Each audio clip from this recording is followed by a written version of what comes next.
আদম সফিউল্লাহকে তৈরি করার জন্য জমিনের মাটি আল্লাহ জান্নাতে নিয়েছেন, আর আমার নবীকে সৃষ্টি করার জন্য আমার আল্লাহ গোটা জান্নাতটা সোনার মদিনায় রাসূলুল্লাহর কদমের কাছে নিয়ে এসেছেন। জোরে বলে সুবহানাল্লাহ। আপনি কোন নবীর কথা বলছি জানেন? আমরা আমার আল্লাহ বলে, হে সমস্ত ফেরেশতারা, আদমকে সম্মান করো, তোমরা সবাই সেইটা করো। ফেরেশতারা সেইটা করেছে। আল্লাহ বলে সেইটা হচ্ছে কিছুক্ষণের জন্য, সেইটা দিয়েছে, তাসবিহ পড়েছে, আবার উঠেছে। কিন্তু আমার বন্ধু সম্মান কি জানো? সাল্লু আলাইহি ওয়া সাল্লিমু তাসলিমা। সেইটা কিছুক্ষণ পরে শেষ হয়ে যায়, কিন্তু দুরূদ শরীফ কিয়ামত পর্যন্ত চলতে থাকবে। আর এখানে শেষ নয়। আমার আল্লাহ বলে সেইটা দিয়েছে ফেরেশতারা, আমি আল্লাহ সেখানে শামিল ছিলাম না, কিন্তু বন্ধুর উপরে দুরূদ শরীফ যখন পড়লো, ফেরেশতারা তোমরা পড়ো, আমিও তোমাদের সাথে পড়তে লাগলাম। একটু জবান খুলে বলে সুবহানাল্লাহ। এই রাসূলের শান গোটা পৃথিবী চেষ্টা করলো, কেউ কোনোদিন দমাতে পারবে? এ জবান খুলে বলুন, পারবে? ওই নবীর পক্ষ থেকে বদনামি হবে, ওই নবীর পক্ষ থেকে মাজার পূজারে বলে গালি দেওয়া হবে। এতে টেনশন করবেন না, কারণ আমরা সুন্নিরা মাজার পূজা করি না। আল্লাহর ওলিরা আমাদেরকে মাজার পূজা শিখান নাই, মাজার পূজা থেকে সেভ করে সেইটা শিখিয়েছেন। তাই তো আল্লাহর ওলিদের প্রত্যেকটা মাজারের পাশে একটা একটা মসজিদ রয়েছে। শাহজালাল মাজারের পাশে মসজিদ আছে, শাহপুরের মাজারের পাশে মসজিদ আছে, খুলনা খানজার আলী মাজারের পাশে মসজিদ আছে, রাজশাহী শাহ মাকদুম রূপসী বাংলার মাজারের পাশে মসজিদ আছে, আমানত শাহ, গরিবুল্লাহ শাহ, মিসকিন শাহর মাজারের পাশে মসজিদ আছে, শেরে বাংলা রহমতুল্লাহ মাজারের পাশে মসজিদ আছে, গাউসে মজবন্ডারের মাজারের পাশে মসজিদ আছে, শাহী শাহ সিরকুটের মাজারের পাশে মসজিদ আছে, মালিক শাহ কুতুবী, মুহসিন আউলিয়া, খাজা গরিব নওয়াজ প্রত্যেকের মাজারের পাশে মসজিদ আছে। আল্লাহর ওলিরা আমাদেরকে পূজা শিখায় না, আল্লাহর ওলিরা সেইটা শেখানোর জন্য এসেছে। আল্লাহর ওলিদের বক্তব্য জিয়ারত হবে মাজারে, আর সেইটা হবে মসজিদে। ডান হাত তুলে বলেন কি না? আমেরিকার ডোনাল্ড ট্রাম্প, রাশিয়ার ভ্লাদিমির পুতিন, ইন্ডিয়ার নরেন্দ্র মোদী, গোটা পৃথিবী চেষ্টা করলো আমার নবীর শান কোন বাপের বেটা জাররা পরিমাণ কমাতে পারবে? কারণ আমার নবী আহমদ, আমার নবী হামেদ, আমার নবী মাহমুদ, আমার নবী কাসেম, আমার নবী আকিব, আমার নবী ফাতেহ, আমার নবী খাতেম, আমার নবী হাশের, আমার নবী মাহি, আমার নবী দাঈ, আমার নবী সিরাজ, আমার নবী রশিদ, আমার নবী মুনির, আমার নবী বশির, আমার নবী নজির, আমার নবী হাদি, আমার নবী মাহদি, আমার নবী ইয়াসিন, আমার নবী তাহা, আমার নবী মুজাম্মিল, আমার নবী মুদাসসির, আমার নবী শফি, আমার নবী কলিম, আমার নবী খলিল, আমার নবী হাবিব, আমার নবী মুস্তাফা, আমার নবী মুর্তজা, আমার নবী মুস্তাফা, আমার নবী মুখতার, আমার নবী নাসির, আমার নবী মনসুর, আমার নবী কায়েম, আমার নবী হাফেজ, আমার নবী শহীদ, আমার নবী আদেল, আমার নবী হাকিম, আমার নবী নূর, আমার নবী বুরহান, আমার নবী হুজা, আমার নবী আবতাহি, আমার নবী মতি, আমার নবী মামাইজ, আমার নবী মাদানী, আমার নবী আরাবি, আমার নবী হাশিমি, আমার নবী তাহামি, আমার নবী কুরাশি, আমার নবী রাউফ, আমার নবী রহিম, আমার নবী ইয়াতিম, আমার নবী গানি, আমার নবী জাওয়াদ, আমার নবী আউয়াল, আমার নবী আখির, আমার নবী জাহির, আমার নবী বাতিন, আমার নবী ওয়ামা আরসালনাকা ইল্লা রাহমাতাল লিল আলামিন। আহলে সুন্নাত ওয়াল জামাতের সুন্নিরা লক্ষ লক্ষ টাকা খরচ করে মদিনাওয়ালাকে রাজি করার জন্য প্যান্ডেল সাজানোর কারণে অনেক বাতিলরা আমাদেরকে বিদআতি বিদআতি বলে গালি দেয়। আর কিয়ামতের ময়দানে দাঁড়াবে আমরা সুন্নিরা রাসূলের মিলাদুন নবী করতে গিয়ে কোটি কোটি টাকা খরচ করে আমরা সুন্নিরা কিয়ামতের ময়দানে দাঁড়াবো। আল্লাহর কসম, ওয়াহাবি বাতিলরা কিয়ামতের জান্নাত তালাশ করবে, জান্নাত খুঁজে পাবে না। তুঝে সে और जन्नत से क्या मतलब वहाबी दूर हो, हम रसूलुल्लाह की जन्नत रसूलुल्लाह के खुदार कसम सुन्नीरा जन्नत तलाश करते হবে না। हर के इश्के मुस्तफा सामाने उस्ते बाहर व बरदार वो शाये दामाने उस्ते दायित्व নিয়ে বলছি কিয়ামতের ময়দানে সুন্নিদেরকে জান্নাত নিজেই তালাশ করবে। জান্নাত চলে কি না? সুন্নি হতে পেরে সবাই জবান খুলে উচ্চ আওয়াজে একবার বলি আলহামদুলিল্লাহ। না না, এই আওয়াজে মানছি না, জবান খুলে বলি আলহামদুলিল্লাহ। দেখে দেখে ডান হাত তুলে বলি তো আলহামদুলিল্লাহ। তুমি কে আমি কে? না, ডান হাত তুলে বলুন তো, তুমি কে আমি কে? আরেকটা আওয়াজ দিয়ে, তুমি কে আমি কে?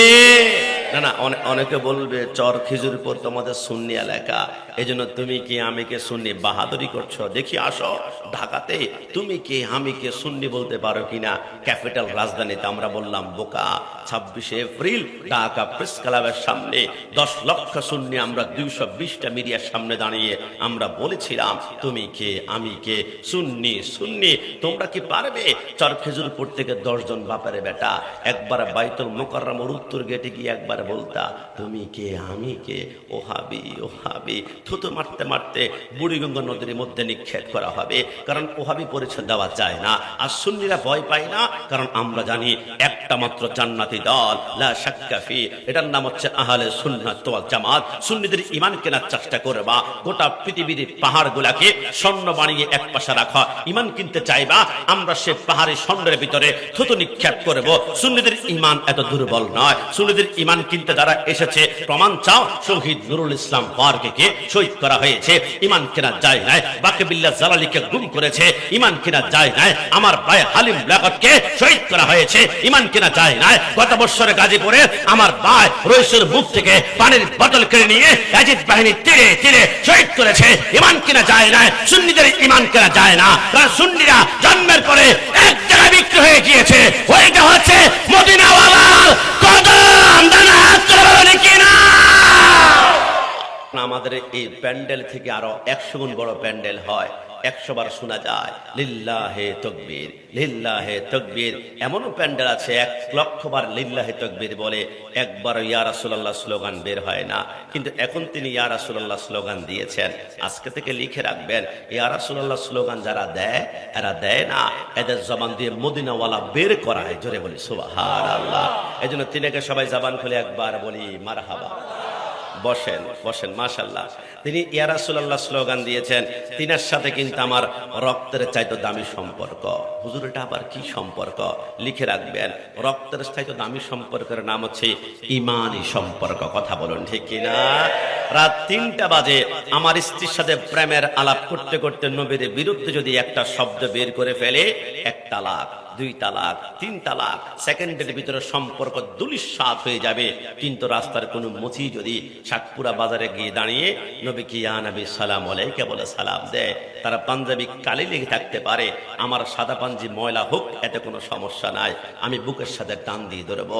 কারণ সুন্নিদের বন্ধুত্ব হবে নবীর প্রেমের কারণে, আবার দুশ্মনী হবে নবীর দুশ্মনীর কারণে। কথা বলো ঠিক না?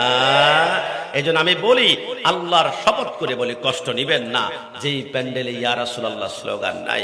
এরকম প্যান্ডেল দেখাতে পারবো, কাছে আছে চট্টগ্রাম প্যারেড ময়দান, লাখ লাখ মানুষ হয়, কিন্তু একটা বার ইয়া রাসূলুল্লাহ স্লোগান শোনা যায় না। আমি দায়িত্ব নিয়ে বললাম, যেই প্যান্ডেলে ইয়া রাসূলুল্লাহ স্লোগান নাই, ওই প্যান্ডেলে আমার নবীও নাই। কথা বলো ঠিক কিনা? যেই প্যান্ডেলে ইয়া রাসূলুল্লাহ স্লোগান নাই, ওই প্যান্ডেল আমার নবী নাই।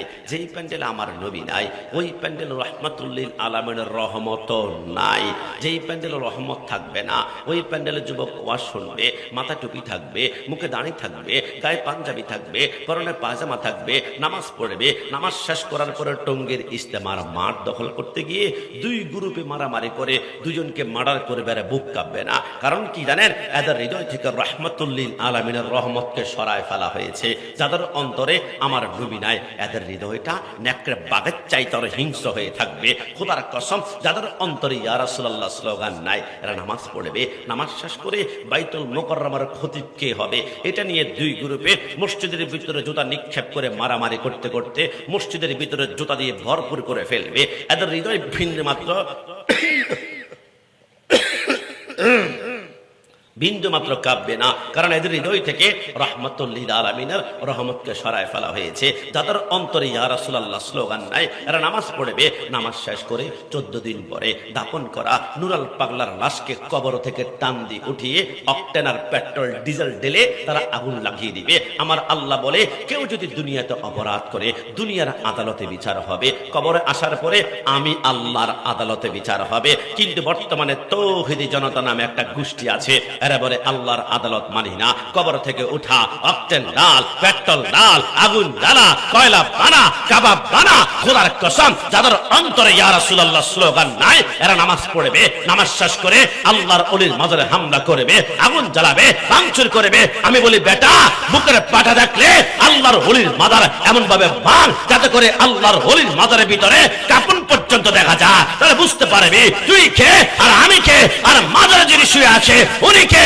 মুহাম্মদ কি গোলাম কা কাফন ময়লা नहीं होता, যারা আল্লাহর ওলি 50 বছর পর কবর ভাঙলে দেখবা তাদেরকে মাটিয়া খায় না, জমেয়া ছুঁয়ে না, নানা তুলে বলি কিনা। এই আকীদা মুখ ফুলিয়ে বলতে পারে একমাত্র সুন্নি। এজন্য সুন্নি হতে পেরে সবাই জবান খোলে উচ্চ আওয়াজে একবার বলি আলহামদুলিল্লাহ, না শেষবার বলি আলহামদুলিল্লাহ। सुन्नी तकदीर की बात है, सुन्नी किस्मत की बात है, सुन्नी नसीब की बात है। सुन्नी সকালে যা বলবে দুপুরে তা বলবে, দুপুরে যা বলবে রাতে তা বলবে, রাতে যা বলবে 100 বছর পর তা বলবে। কারণ সুন্নিরা যা বলে সুন্নিরা বলে না, মদিনাওয়ালা বলায়। একটু জবান খুলে বলে সুবহানাল্লাহ। আর বাতিলরা সকালবেলা এক কথা, দুপুরে আরেক কথা, রাতের বেলা জান্নাতের টিকিট বিক্রি করবে। কারণ এরা এদাস জবান দিয়ে এরা বলে না শয়তান বলা। আল্লাহ যে আপনাকে আমাকে সুন্নি হিসেবে কবুল করেছে, শেষবারের মতন আর একবার বলি আলহামদুলিল্লাহ। আমাকে বলেছিল কবর হাসর নিয়ে আলোচনা করার জন্য। আলোচনা সম্পর্কে সবাই আপনাদের আমার থেকে ধারণা ভালো আছে, কারণ আমার বয়স 37, অনেকের বয়স এখানে 74 পর্যন্ত আসে। তো কবর হাসরের আলোচনা আমার থেকে ভালো শুনেছেন বেশি আপনারা। তারপরে একখানা আয়াত প্রত্যেকের মুখস্থ আছে, কুল্লু নাফসিন যায়িকাতুল মউত, জন্ম যে গ্রহণ করেছে মৃত্যু তাকে বরণ করতে হবে, এই কথার মধ্যে কোনো সন্দেহ। মৃত্যুর কোনো সিগন্যাল নাই, মৃত্যুর কোনো ইশারা নাই। আমাদের কুমিল্লা ট্রেন লাইনের মধ্যে একটা বাস আটকে গিয়েছিল। 1 কিলোমিটার পর্যন্ত ট্রেনটা ধাক্কি ধাক্কি বাসটা নিয়েছে, 13 জন পর্যন্ত মৃত্যুবরণ করেছে। তার মধ্যে শিশু বাচ্চা ছিল প্রায় 7 জন। আপনি চিন্তা করেছেন, আমি প্ল্যানিং করি আমি 20 বছরে দাঁড়িয়ে রাখবো, 30 বছরে বিয়ে করব, 40 বছরে চাকরি করব, 60 বছরে হজ করব, কিন্তু সেই তো 7 মাসেই চলে গেল। 7 ঘন্টা চলে গেল কুষ্টিয়া গোয়ালন্দতে। পেরে থেকে বাসটা নদীর নিচে পড়ে গেল, আর মানুষগুলা চিৎকার করলো, কিন্তু নিঃশ্বাসটা বন্ধ হয়ে গেল। মৃত্যুর কোনো সিগন্যাল নাই। হযরত ইয়াকুব আলাইহিস সালাম যখন ইউসুফকে হারিয়েছিল 20 বছর কান্না করেছিল। ইয়াকুব আলাইহিস সালামের চোখের পানি পড়তে পড়তে তিনার চোখের নিচে জেইরের মতো 2টা দাগ হয়ে গেল। তিনি কান্না করলেন, চোখটা ব্লাইন্ড অন্ধকার হয়ে গেল। আজরাইল বলে, ইয়াকুব আলাইহিস সালামের কান্না দেখে আমার বড্ড মায়া লাগলো। আজরাইল ইয়াকুব আলাইহিস সালামের কাছে আসলো। ইয়াকুব আলাইহিস সালাম বলে, আজরাইল আপনি আসলেন, রূহ কি কবজ করবেন নাকি? আজরাইল বলে, না, আপনি কান্না করতে করতে চোখ 2টা অন্ধ হয়ে গিয়েছে, একটু মায়া লাগলো, সাক্ষাৎ করতে আসলাম।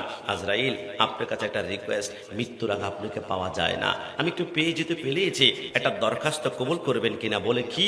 বলে মৃত্যুর আগে আমাকে 3টা সিগন্যাল দিবেন। 1 নম্বর সিগন্যাল দিলে মৃত্যুর জন্য রেডি, 2 নম্বর দিলে আরেকটা প্রস্তুত, 3 নম্বর সিগন্যাল দিলে ফাইনালি রেডি হব। আজরাইল বলে, আকবাল, তো আমি কবুল করলাম। আজরাইল চলে যায়। 50 বছরের সিগন্যাল নাই, 60 বছরের সিগন্যাল নাই, 70 বছরের সিগন্যাল নাই, 110 বছর বয়সের সিগন্যাল নাই। মুকাশাফাতুল কুলুবের মধ্যে লেখে, ইয়াকুব আলাইহিস সালামের বয়স যখন 120 হলো, আজরাইল আসলো। ইয়াকুব পয়গম্বর বলে, আজরাইল একটা সিগন্যাল দেওয়ার জন্য এত লম্বা সময়? আজরাইল বলে, কিসের সিগন্যাল? রূহ কবজ করতে এসেছি। কি আজরাইল, ফেরেশতা মিথ্যা কথা বলে না, তুমি না বলেছিলা মৃত্যুর আগে 3টা সিগন্যাল দেবা, সিগন্যাল ছাড়াই যে আমার রূহ কবজ করতে আসলা? আজরাইল বলে, না, সিগন্যাল আপনাকে দিয়েছে 3টা, হয়তো আপনি খেয়াল করেন নাই, বুঝতে পারেন নাই। বলে, কিসের সিগন্যাল দিয়েছ? আজরাইল বলে, 1 নম্বর সিগন্যাল। আপনার কি মনে পড়ে, বয়স যখন 30 থেকে 40-এর মধ্যে ছিল, মাথার চুলগুলা কুচকুচে কালো ছিল, দাড়িগুলা কুচকুচে কালো ছিল, কিন্তু বয়স যখন 40 থেকে 50-এ চলে গেল, মাথার চুলগুলা পেকে সাদা হয়ে গেল, দাড়িগুলা পেকে সাদা হয়ে গেল। এই যে চুল আর দাড়ি পেকে সাদা হয়ে যাওয়া, এটা হচ্ছে মৃত্যুর 1 নম্বর সিগন্যাল। একটু জবান খুলে বলি সুবহানাল্লাহ। আর সত্যি তো, আমি মনে করেছিলাম টোকা দিয়ে বলবো 1 নম্বর সিগন্যাল। 2 নম্বর সিগন্যাল কি? বলে, আপনার কি মনে পড়ে, বয়স যখন 30 থেকে 40-এর মধ্যে ছিল। কি পরিমাণ এনার্জি শক্তি! আপনি 50 কেজি চালের বস্তা ফুলতল থেকে একাই মাথার মধ্যে করে নিয়ে আসেন। হাডুডু, ক্রিকেট, ফুটবল কেউ আপনার সাথে পারে না। সুপারি গাছ, তাল গাছে আপনি হু হু করে হেঁটে উঠে যান, কিন্তু বয়স যখন 60 থেকে 70-এ গেল, রে নাতি, নিউ মার্কেট গেলে একটা লাঠি নিয়ে আনিস তো, আগের মতো হাঁটতে পারি না, লাঠি দিয়ে আমাকে ঠকঠক করে হাঁটতে হয়। এই যে শরীরের হাড্ডির শক্তিগুলো কমে যাওয়া, শরীরটা দুর্বল হয়ে যাওয়া মৃত্যুর 2 নম্বর সিগন্যাল। আর সত্যিই তো বলেছ, আগের মতো হাঁটতে পারি না। আজরাইল 3 নম্বর সিগন্যাল কি বলে মনে পড়ে? বয়স যখন 30 থেকে 40-এর মধ্যে ছিল, তখন আপনার শরীরটা শটাম ছিল, একদম খাড়া, আঁকা বাঁকা নাই। কিন্তু বয়স যখন 50 থেকে 60-এ গেল, শরীরটা আস্তে করে বাঁকা হয়ে যায়, 70 গুজা হয়ে যায়, 80 আরেকটু বাঁকা। 100 বছরের মুরব্বীর দিকে তাকাই দেখবেন সোজা হয়ে হাঁটতে পারে না, শরীরটা একদম ঝুঁকে গিয়েছে, বাঁকা হয়ে গিয়েছে। এই যে শরীরটা বাঁকা হয়ে যাওয়া মৃত্যুর 3 নম্বর সিগন্যাল। তো কি করবা? খপ করে রুটা টান দিয়ে কবজ করে বুঝিয়ে দিল মৃত্যুর কোনো সিগন্যাল নাই, ইশারা নাই। মৃত্যুবরণ করলেই আমি কাশেমের গা থেকে সমস্ত কাপড় খুলে ফেলা হবে। মনে করেন আমার পকেটে সুন্নতের আতর আছে, খুলে ফেলা হবে। মেসওয়াক খুলে ফেলা হবে। সমস্ত সুন্নত খুলে ফেলল। একটা সুন্নত আছে, কোনো বাপের বেটা খুলতে পারবে না। এই একটা সুন্নত নিয়ে কবরে মদিনাওয়ালার সামনে দাঁড়াতে পারবো। ওইটার নাম সুন্নতের লাহিয়া, দাড়ি। একটু জবান খুলে বলি সুবহানাল্লাহ। এর কিছুক্ষণ পরেই পুরুষ হলে 3 কাপড়, নারী হলে 5 কাপড়ে দাফন করা হবে। আমি অনেক চিন্তা করলাম, পুরুষ 3 নারী 5, দরকার কি 2জনকে 5 কাপড়, 2জনকে 3 কাপড়? ভিন্ন ভিন্ন সংখ্যা কেন? একটি কারণ, তা বিশ্ববিখ্যাত কিতাব কাসাসুল আম্বিয়ার মধ্যে তাহের সুরাটি রহমতুল্লাহ লেখে, হযরত আদম আর হাওয়া যখন জান্নাতে বসবাস করছিল, গন্ধম ফল পরচনার মধ্যে পড়ে হযরত হাওয়া আলাইহিস সালাম খেলো। হাওয়া বলে, আমি যখন গন্ধম ফল খেলাম, জান্নাতের পোশাকগুলা দপদপ করে জমিনের মধ্যে পড়ে গেল, আমি উলঙ্গ হয়ে গেলাম। আমি চিন্তা করলাম, একাই কেন বের হব? যার সাথে আমার বিয়ে হয়েছিল, প্রেম হয়েছিল, তিনার সাথেই বের হব। আদম সফিউল্লাহকে গন্ধম ফল খায়ালো।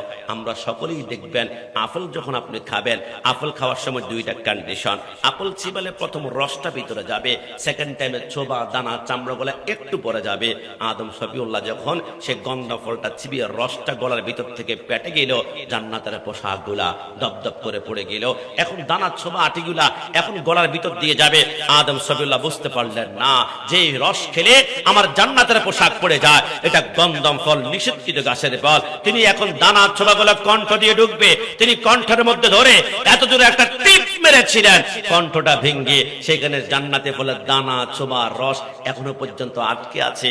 তাই তো পুরুষের কণ্ঠনালী এখনো পর্যন্ত আল্লাহ উঁচু করে রেখে দিয়েছেন। একটু জবান খুলে বলে সুবহানাল্লাহ। 1,24,000 পয়গাম্বর, একজন নারী নাই, সবাই পুরুষ। ইমাম নারী নাই, সবাই পুরুষ। খতিব নারী নাই, সবাই পুরুষ। কারণ একজন নবী হতে হলে, ইসলামের দাওয়াত দিতে হলে মাঝে মাঝে চিৎকার করতে হবে, গর্জন করতে হবে, হুঙ্কার দিতে হবে। একজন নারী চিৎকার করতে গেলে তার গলা চিকন হয়ে যায়, আরো বেশি নারী চিৎকার করলে গলা আরো চিকন হয়ে যায়, কারণ তাদের কণ্ঠের ভিতরে জান্নাতে ফলের রস, দানা, ছোবা কোনোটাই নাই।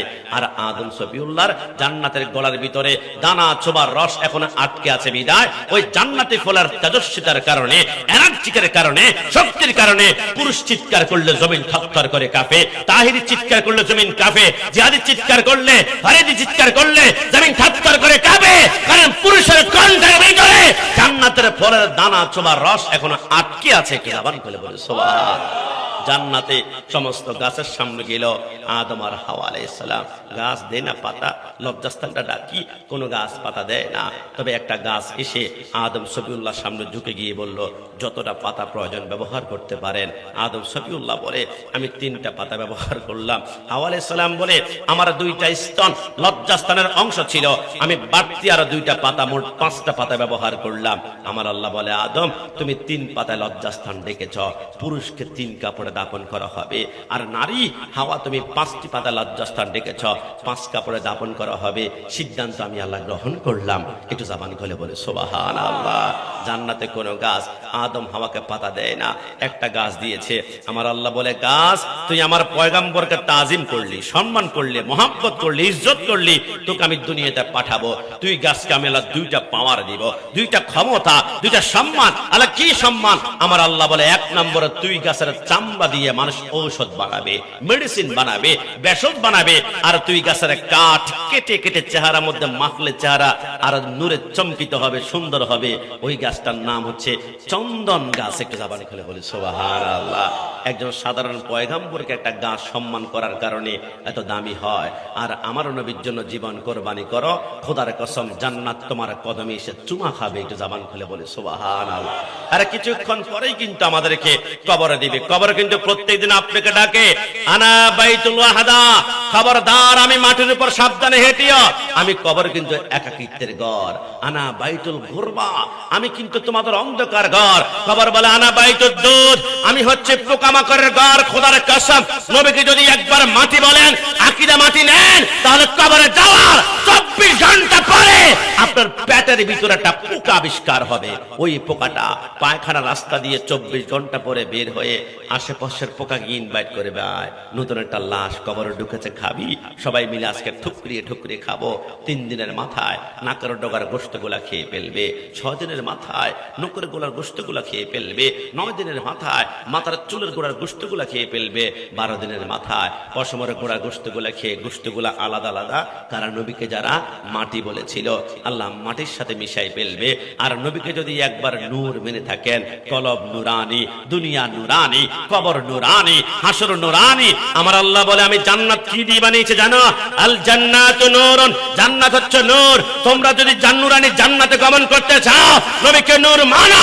নবীকে নূর মানলে তোমাদের জান্নাত হবে নুরানি জান্নাত। একটু জবান খুলে বলো সুবহান।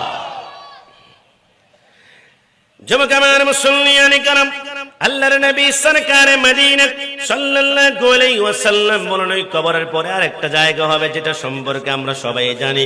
ইদাস সামাউ ফাতারাত ওয়া ইদাল কাওয়াকিবু তাতারাত ওয়া ইদাল বিহারু ফুজ্জারাত ওয়া ইদাল কুবুরু বু'সারাত। কিয়ামতের ময়দান এমন একটা কঠিন ময়দান হবে, সমস্ত রাঙ্গামাটি, খাগড়াছড়ি, বান্দরবনের পাহাড়গুলা ওই দিন তুলার মতো উঠতে শুরু করবে।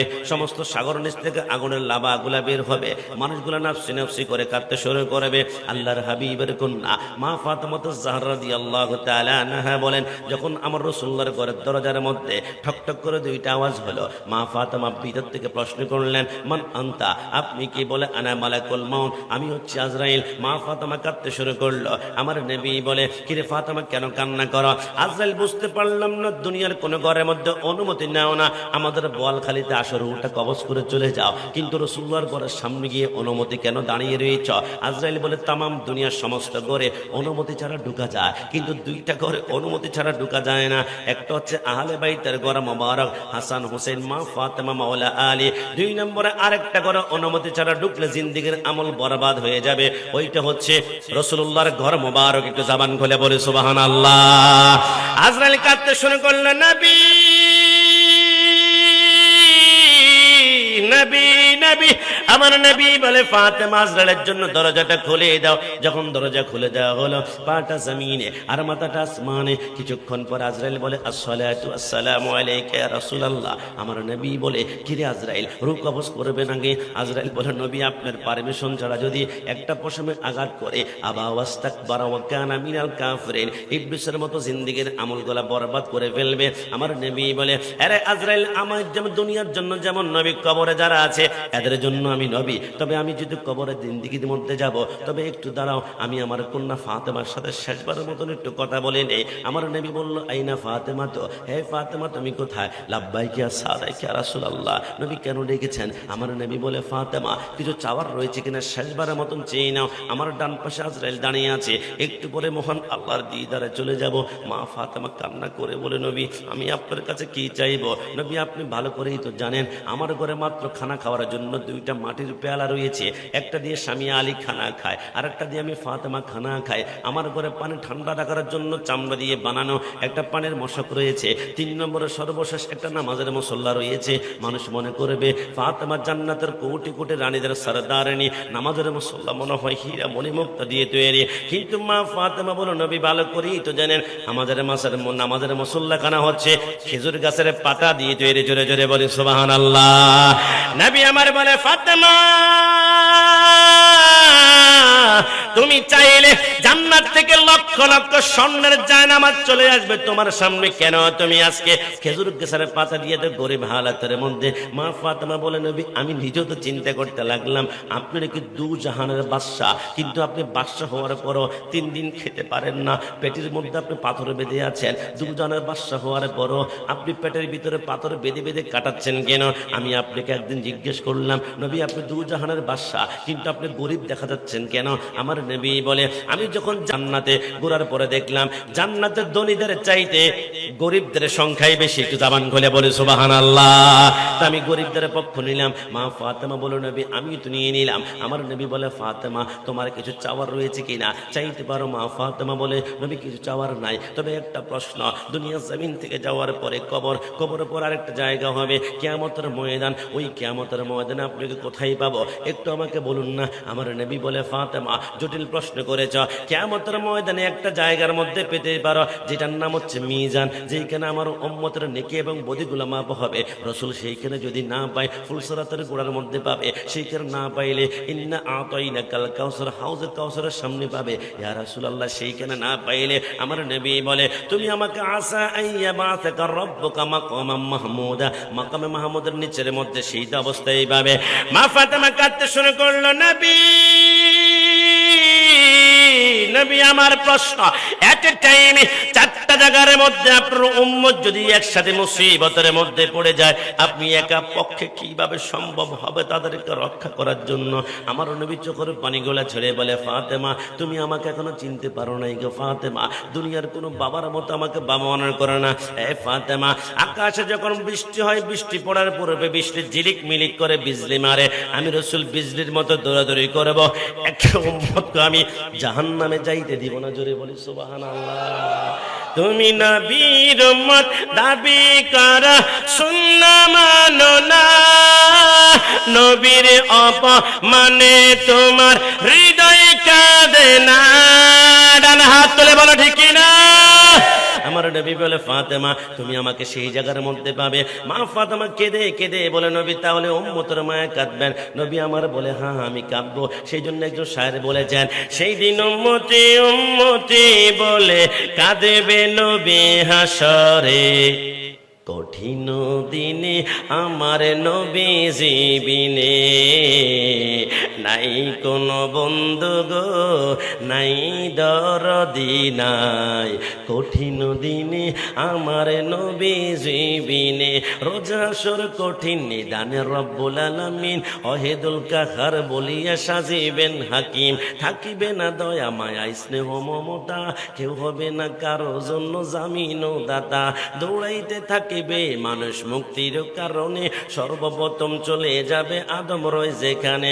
আদম বলে, নাফসি নাফসি পরওয়ারদিগার, আমার কি আর শক্তি আছে করিতে উদ্ধার। সর্বপ্রথম সৃষ্টি কইরা রাখিল বেহেশতে, গন্ধম খাইতে নিষেধ করলো আল্লাহ পরওয়ারে, নিষেধ না মানিয়া গন্ধম খাইলাম বেহেশতে, সেই কারণে অপরাধী হাসর মাঠেতে। আদম বলে, নাফসি নাফসি, আমি সেই কারণে লজ্জা পাইছি রে, আমি অপরাধী হইয়া গেছি, পারবো না সেই কারণে, কঠিন দিনে আমার নবীজি বিনে। আদম বলে, নাফসি নাফসি পরওয়ারদিগার, আমার কি আর শক্তি আছে করিতে। এই মুহূর্তে যাও না তোমরা সামনেতে নূহ নবী রইয়াছে দাঁড়াইয়া, এই কথা শুনিয়া সবাই করিব গমন, নূহ নবীর কাছে গিয়া দিব দর্শন। নূহ বলে, নাফসি নাফসি পরওয়ারদিগার, আমার কি আর শক্তি আছে করিতে উদ্ধার। 4 ছেলে দিল আমায় আল্লাহ তাআলা ছেদে, আসাম স্বামী আসেম চুপ শাম তাদের নামে যতে, এক নামে সন্তান আমার হাম দিল হইয়া, আল্লাহর নামে কবুল না কইরা দিল সেইখানে কান্দিয়া। সমস্ত নবী নাফসি নাফসি করে কাঁদবে, আমার নবী সেই কিয়ামতের ময়দানে উম্মতকে পার করাবে। কিছুক্ষণ পরে মিজানের পাল্লার মধ্যে যখন যাবে, আমার রব্বুল আলামিন বলে, আইনা আব্দুল্লাহ, হে আমার বান্দা এদিকে আসো। বান্দাকে ডাক দেওয়া হবে। বান্দার মিজানের পাল্লা যখন হবে, তার নেকির পাল্লা বদির পাল্লা সমান হয়ে যাবে। আমার আল্লাহর ফেরেশতারা বলে, আল্লাহ জান্নাতি দিব নাকি জাহান্নামে দিব? আমার আল্লাহ বলে, একটু থামো। কিছুক্ষণ পরে ছোট্ট একজন ফেরেশতা নূরানী সূরা তার হাতের মধ্যে মধ্যে ছোট্ট একটা কাগজ নিয়ে এসে ওই বান্দার নেকের পাল্লার মধ্যে যখন ছেড়ে দিবে, সেকেন্ডের ভিতরে নেকের পাল্লাটা ভারী হয়ে যাবে।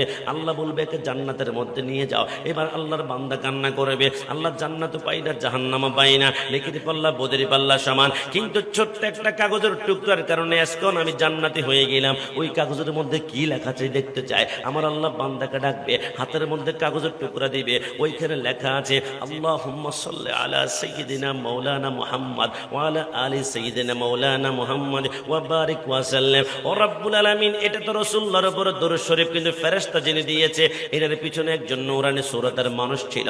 উনি আবার কে বলে? উনি কেউ নয়, উনি হচ্ছেন তোমার শাফাতের কান্ডারে নবী সরকারে মদিনা। একটু জবান খুলে বলে সুবহানাল্লাহ। ইমামুল আউয়ালিনাল আখিরিন বাহার সাদাকা রাহমাতাল লিল আলামিন সাইয়্যিদুল কাওনাইন খাতমুল মুরসালিন আখিরামত বুদে ফখরুল আউয়ালিন। শুধু আজুদাস রাহমাতাল লিল আলামিন মসজিদে ও শুধ আমার জমিন। আমার নবী বলে সর্বশেষ মাকামে মাহমুদের নিচে আমি যখন সেইদার মধ্যে পড়ে কাঁদবো, হঠাৎ করে জাহান্নাম চিৎকার করবে, হালমি মাজিদ, আল্লাহ আমি ক্ষুধার্ত। আপনি বলেছেন সমস্ত জাহান্নামীকে নাকি আমার পেটের ভিতরে দিবেন। আল্লাহ আমি ক্ষুধার্ত, জাহান্নামীকে পেটের ভিতরে দেন, আমি ক্ষুধার্ত।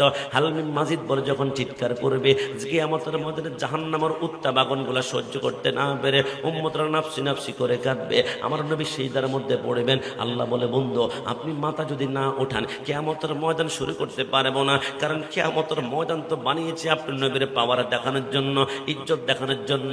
আর সে হক হে মসনদে রিফাত রাসূলুল্লাহ কি দেখিনি হে হাসর মে ইজ্জত রাসূলুল্লাহ কি। নবী আমার কান্না করে বলবে আল্লাহ আল্লাহ আল্লাহ,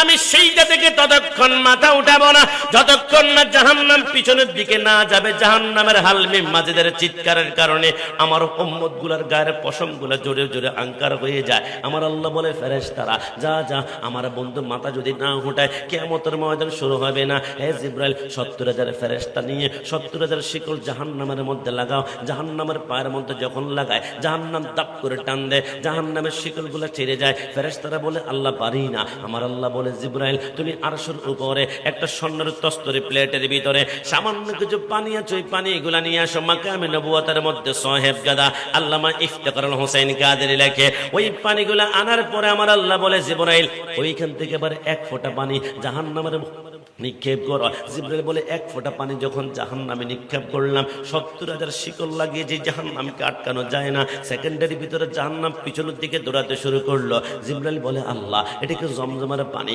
আমার আল্লাহ বলে না না, তাহলে এটা আবে হায়াতের পানি। আমার আল্লাহ বলে না না, তাহলে হাউজে কাউসারের পানি। আমার আল্লাহ বলে না না, তাহলে কিসের পানি? আমার আল্লাহ বলে এটা হচ্ছে আমার গুনাহগার বান্দার চোখের পানি। একটু জবান খুলে বলে সুবহানাল্লাহ। চোখের পলকে তুমি হতে পারো লাশ, চিরতরে বন্ধ হবে তোমারি নিঃশ্বাস, হবে এলান তোমারি নাম মসজিদের মাইকে, হবে এলান তোমারি নাম মসজিদের মাইকে। বাড়িওয়ালা নাই রে বাড়ি, নাই রে দুনিয়াতে, বাড়িওয়ালা নাই রে বাড়ি, নাই রে দুনিয়াতে, বাড়িওয়ালা নাই রে বাড়ি, নাই রে দুনিয়াতে। তোমার ভয়ে থাকে তো মানুষে ছিল বাহাদুরি, বাবুনি হাওয়ায় ওড়াই তুমি যে রঙিন ঘোড়ে। ও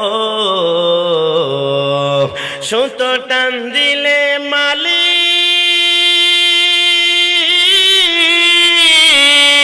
সুতো টান দিলে মালিক পারবে না থাকিতে। বাড়িওয়ালা নাই রে বাড়ি, নাই রে দুনিয়াতে। বলুন না, বাড়িওয়ালা নাই রে বাড়ি, ইয়াতে বাড়িওয়ালা নাই রে বাড়ি নাই রে দুনিয়াতে।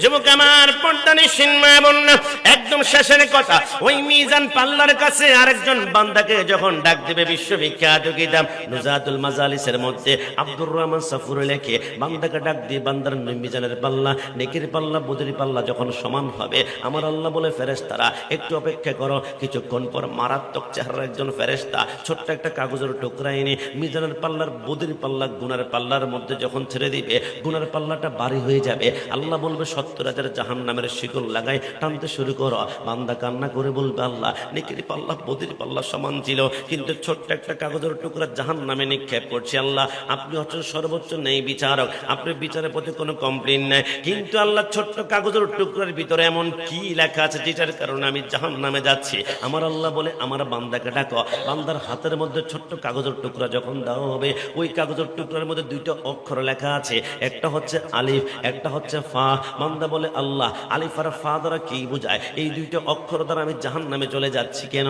আমার আল্লাহ বলে, কোরআনে বারবার সতর্ক করেছিলাম, ফালা তাকুল লাহুমা উফ ولا تنهرهما وقل لهما قولا كريما من گنزم در زمین آسمان من گنزم در زمین آسمان کے گنزم در زمین مومنا مکن چشتی نماز بندگانا ফাওয়াইলুল লিল মুসাল্লিন আল্লাযিনা মুতাকাসিম কুল্লু নাসিন শারিবুন কবর বাইতিন কুল্লু নাসিন দাখিলুন। আমার আল্লাহ বলে, ওই যে তোমার আমলনামার মধ্যে আলিফ আর ফা, এটা অন্য কিছু নয়। তোমার বয়স যখন 40 হয়ে গিয়েছে, বিশেষ ক্যাডার হয়েছ, ডাক্তার হয়েছ, ব্যাংক ম্যানেজার হয়েছ, তোমার আব্বা আমার বয়স 70 এখন হয়ে গিয়েছে, আগের মতো হাঁটতে পারে না, ইনকাম করতে পারে না, সামান্য টাকা চেয়েছিল ওষুধের জন্য, পানের জন্য, কিন্তু আব্বা আমাকে ধমক দিয়েছিল। ধমকের কারণে আব্বা আম্মা তোমার সাথে তর্ক বিতর্ক করে নাই, কারণ বয়স হয়ে গিয়েছে। 70 বছর তর্ক বিতর্ক করলে ঘর থেকে ধাক্কা দিয়ে বের করে দিতে পারে, কিন্তু দরজা বন্ধ করে তর্ক না করে চোখের পানিগুলা ছেড়ে দিয়ে আব্বা আম্মার জবান দিয়ে যে একবার উফ শব্দ বের হয়ে গিয়েছে, আমি আল্লাহর আরশের পাগুলা থরথর করে কাঁপতে শুরু করলো। আজকে ওই উফ শব্দের কারণে তুমি জাহান্নামে যেতে শুরু করলা। যুবক, তোমাদের পায়ে ধরে আব্বা আম্মার সাথে গাদ্দারি করবে না। বিশ্ববিখ্যাত কিতাব নুজাতুল মাজালিসের মধ্যে লেখে, একজন মায়ের পেটের ভিতরে সর্বোচ্চ খালি জায়গা মাত্র 10 ইঞ্চি জায়গা। সন্তান যখন মায়ের পেটের ভিতরে 7 মাস 10 দিন বয়স হয়ে যায়, মায়ের পেটের 10 ইঞ্চি জায়গা সম্পূর্ণ ভরাট হয়ে যায়। বৈজ্ঞানিকরা বলে, কি রে, 7 মাস 10 দিনের মাথায় যদি মায়ের পেটটা 10 ইঞ্চি জায়গা ভরাট হয়ে যায়, সন্তান তো 10 মাস 10 দিন পূরণ করতে মার গর্ভে আর 3 মাস থাকবে। 3 মাসে 3 ইঞ্চি লম্বা হবে, তাহলে সন্তান 3 মাসে 3 ইঞ্চি লম্বা হলে সন্তান যাবে কোথায়? 7 মাস 10 দিনের পরে তো মার পেটে জাররা পরিমাণ আর কোনো জায়গা নাই। বৈজ্ঞানিকরা বলে, আমরা মার পেটের ভিতরে একটা মাকসুপ নামক যন্ত্র লাগাই। যন্ত্র লাগানোর পরে সামনে একটা এলইডি স্ক্যান লাগিয়ে মার পেটের ভিতরে 7 মাস 10 দিন পরে 1 ইঞ্চি বড় হলো সন্তানটা কোথায় যায়? নাকি পেটটা ফেটে যায়, নাকি কলিজাটা আবার বের হয়ে যায়, নাকি মার নিঃশ্বাস বন্ধ হয়ে যায়? এটা দেখার জন্য আমরা মাইক্রোস্কোপ ক্যামেরা লাগিয়েছি। 7 মাস 10 দিন পরে যখন সন্তানের বয়সটা 8 মাস 10 দিন হয়ে যায়, সন্তান যখন 1 ইঞ্চি লম্বা হয়, এটা আমি কাশিমি হতে পারি, আমার সামনে প্রত্যেকে যখন 1 ইঞ্চি লম্বা হয়েছিলাম, মার পেটের ভিতরে আমরা জায়গা করার জন্য আমরা ডানে গিয়েছিলাম, জায়গা নাই, সামনে গিয়েছিলাম, জায়গা নাই, পিছনে গিয়েছিলাম, জায়গা নাই। যখন আমরা জায়গা পাই না, প্রত্যেকে আমরা মার পেটের ভিতরে নিঃশ্বাস বন্ধ হয়ে যাওয়ার অবস্থা হয়ে যায়। ওই মুহূর্তে প্রত্যেকে জায়গা করার জন্য মার কলিজা বরাবর ধাম করে এত জোরে একটা লাথি আমরা মেরে দেই, সাথে সাথে মার কলিজাটা যেখানে থাকে ওইখান থেকে কলিজা 1 ইঞ্চি উপরের দিকে উঠে যায়। ওই মুহূর্তে মার মুখে পানি থাকলে পানিটা পড়ে যায়, খাবার থাকলে খাবার পড়ে যায়। হঠাৎ করে মা চিত হয়ে পড়ে যায় আর বলে, স্বামী আমি মনে হয় বাঁচবো না, আমার কলিজা আজকে বেশি কেন টনটন করছে, আমার কলিজা মনে বের হয়ে যাবে, নিঃশ্বাস জন্য বের হয়ে যাবে। ওই যে আপনার আমি কলিজার মধ্যে লাথি মেরেছিলাম। নবী আমারে বলে, মা মা 7 মাস 10 দিন পরে 8 মাস 10 দিনে একবার লাথি মারে, এবার 9 মাস 10 দিন যখন হয়ে যায় আরেক ইঞ্চি বড় হয়ে যায়, এবার ডানে বামে কোনো জায়গা নাই, তখন মার কোলে যায় আরেকবার ধাম করে যখন লাথি মারে, ওই লাথি দেওয়ার পরে মার কলেজাটা 2 ইঞ্চি উপরের দিকে উঠে যায়। এরপর থেকে মা ডানে আর কাত হয়ে শুতে পারে না, বামে কাত হয়ে শুতে পারে না। যখন ডানে বামে কাত হতে মন চায়, মা রাতে 3টা বাজে দাঁড়িয়ে যায়, পিলার সাথে হেলা দিয়ে চোখের পানিগুলো টলটল করে ছেড়ে বলে, কিন্তু নবী আমারে বলে, যেই সন্তান মার কলেজায় সবচেয়ে কম লাথি মেরেছে, প্রত্যেকটা সন্তান দুনিয়াতে আসার পূর্বে মার কলেজায় 4500 বার লাথি মেরেছে। এরপর দুনিয়াতে আসার সময় প্রসব বেদনা, আপনি মনে করেছিলাম ছোট্ট কোনো প্রসব বেদনা, কিন্তু বৈজ্ঞানিকরা বলে আমি কাশিমে যদি রাস্তা দিয়ে হাঁটতে গিয়ে ট্রাকের নিচে পড়ে আমার একসাথে 47টা বা 48টা হাড্ডি ভেঙে যায়, যেই পরিমাণে কষ্ট হবে, মার প্রসব বেদনার কষ্টটা তার থেকে 70 গুণ বেশি। একটু জবান খুলে বলি সুবহানাল্লাহ।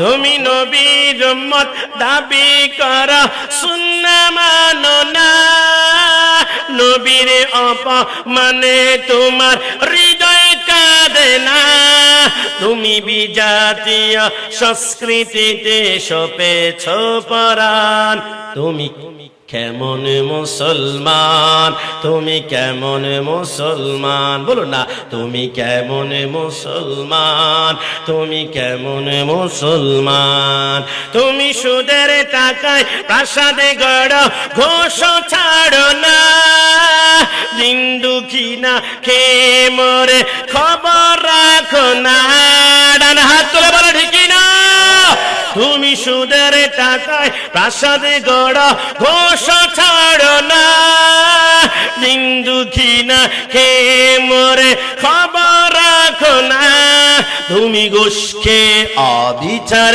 করো সাজিয়া প্রদান, তুমি কেমন মুসলমান, তুমি কেমন মুসলমান, শেষবারের মতন, তুমি কেমন মুসলমান, তুমি কেমন মুসলমান। যুবক, আমি তোমার কাছে প্রশ্ন, আমাকে উত্তর দাও, তুমি কেমন মুসলমান? নবীকে সাংবাদিক বলে গালি দেওয়া হয়, তোমার রক্ত আগুন ধরে না। নবীকে কাবার রাখাল বলে গালি দেওয়া হয়, তোমার রক্ত আগুন ধরে না। নবীকে 6 প্যাক বলে গালি দেওয়া হয়, নিরক্ষর বলে গালি দেওয়া হয়, রক্ত আগুন ধরে না। আমরা একবার নয় বারবার বলেছি, আমার মাকে গালি দাও, কোনো প্রতিবাদ হবে না। আমার বাবাকে গালি দাও, চুপ করে থাকবো। আমার স্ত্রী সন্তানের বিরুদ্ধে মামলা করা, চুপ করে থাকবো। কিন্তু মনে রেখো, আন-নাবিয়্যু আওলা বিল মুমিনিনা মিন আনফুসিহিম, my property my soul, my property my heart, my property my love, my property my life. নবী আমার জান, নবী আমার প্রাণ, নবী আমার কলিজা। সুন্নিদের কলিজায় কেউ হাত দিলে ওই হাত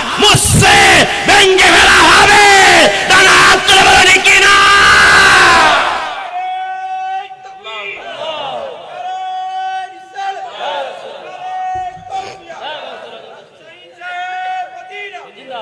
সুন্নিরা সব জায়গা ছাড় দিতে পারে, কিন্তু নবীর প্রেমের ক্ষেত্রে কখনো ছাড় দিতে পারে?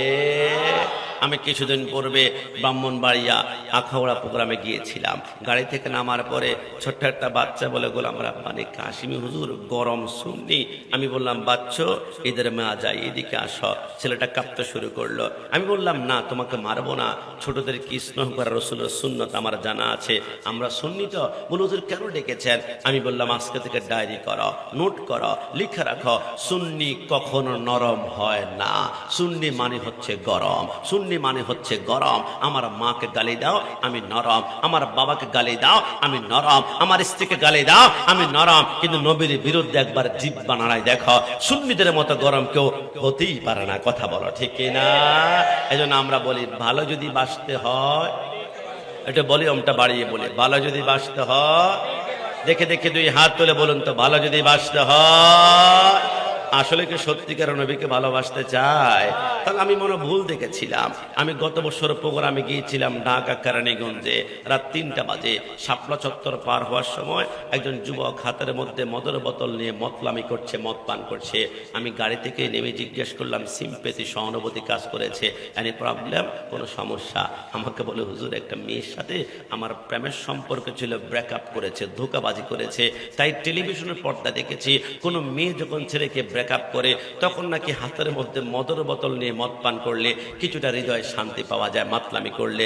আমি বললাম কষ্ট নিও না, তুমিও প্রেম করছো আর আমি গোলাম রাব্বানী কাশিমিও প্রেম করছি। হুজুর আপনি আবার প্রেম করছেন? আমি বললাম হ্যাঁ, তোমার প্রেম তোমাকে অশান্তির সাগরে ডুবিয়ে ডুবিয়ে মারছে, কিন্তু আমি যার সাথে প্রেম করছি রহমতের ধোলা দিয়ে আমাকে এখনো বাঁচিয়ে রেখেছে। বলে বুঝলাম না। আমি বললাম তুমি যার সাথে প্রেম করেছ প্রতারণা করেছে, কিন্তু আমি যার সাথে প্রেম করি 1,000,000% দায়িত্ব নিয়ে বললাম তিনি জীবনে প্রতারিত করবেন না, ধোঁকা দিবেন না, ছাড়বেন না। আমি যার সাথে প্রেম করি আমি দায়িত্ব নিয়ে বললাম আমার মা ছাড়বে, তিনি আমাকে ছাড়বে না। আমি যার সাথে প্রেম করি আমার বাবা ছাড়বে, তিনি আমাকে ছাড়বে না। আমি যার সাথে প্রেম করি আমার স্ত্রী সন্তান বাড়ি গাড়ি ব্যাংক ব্যালেন্সের দলিল নিয়ে পালিয়ে যাবে, কিন্তু তিনি আমার থেকে ছাড়বেন না। বলে হুজুর কে? আমি বললাম একটু অপেক্ষা করো, আমি যার সাথে প্রেম করি আমি মৃত্যুবরণ করার পরে 3.5 হাত কবরের ভিতরে ঢুকাই দেবে।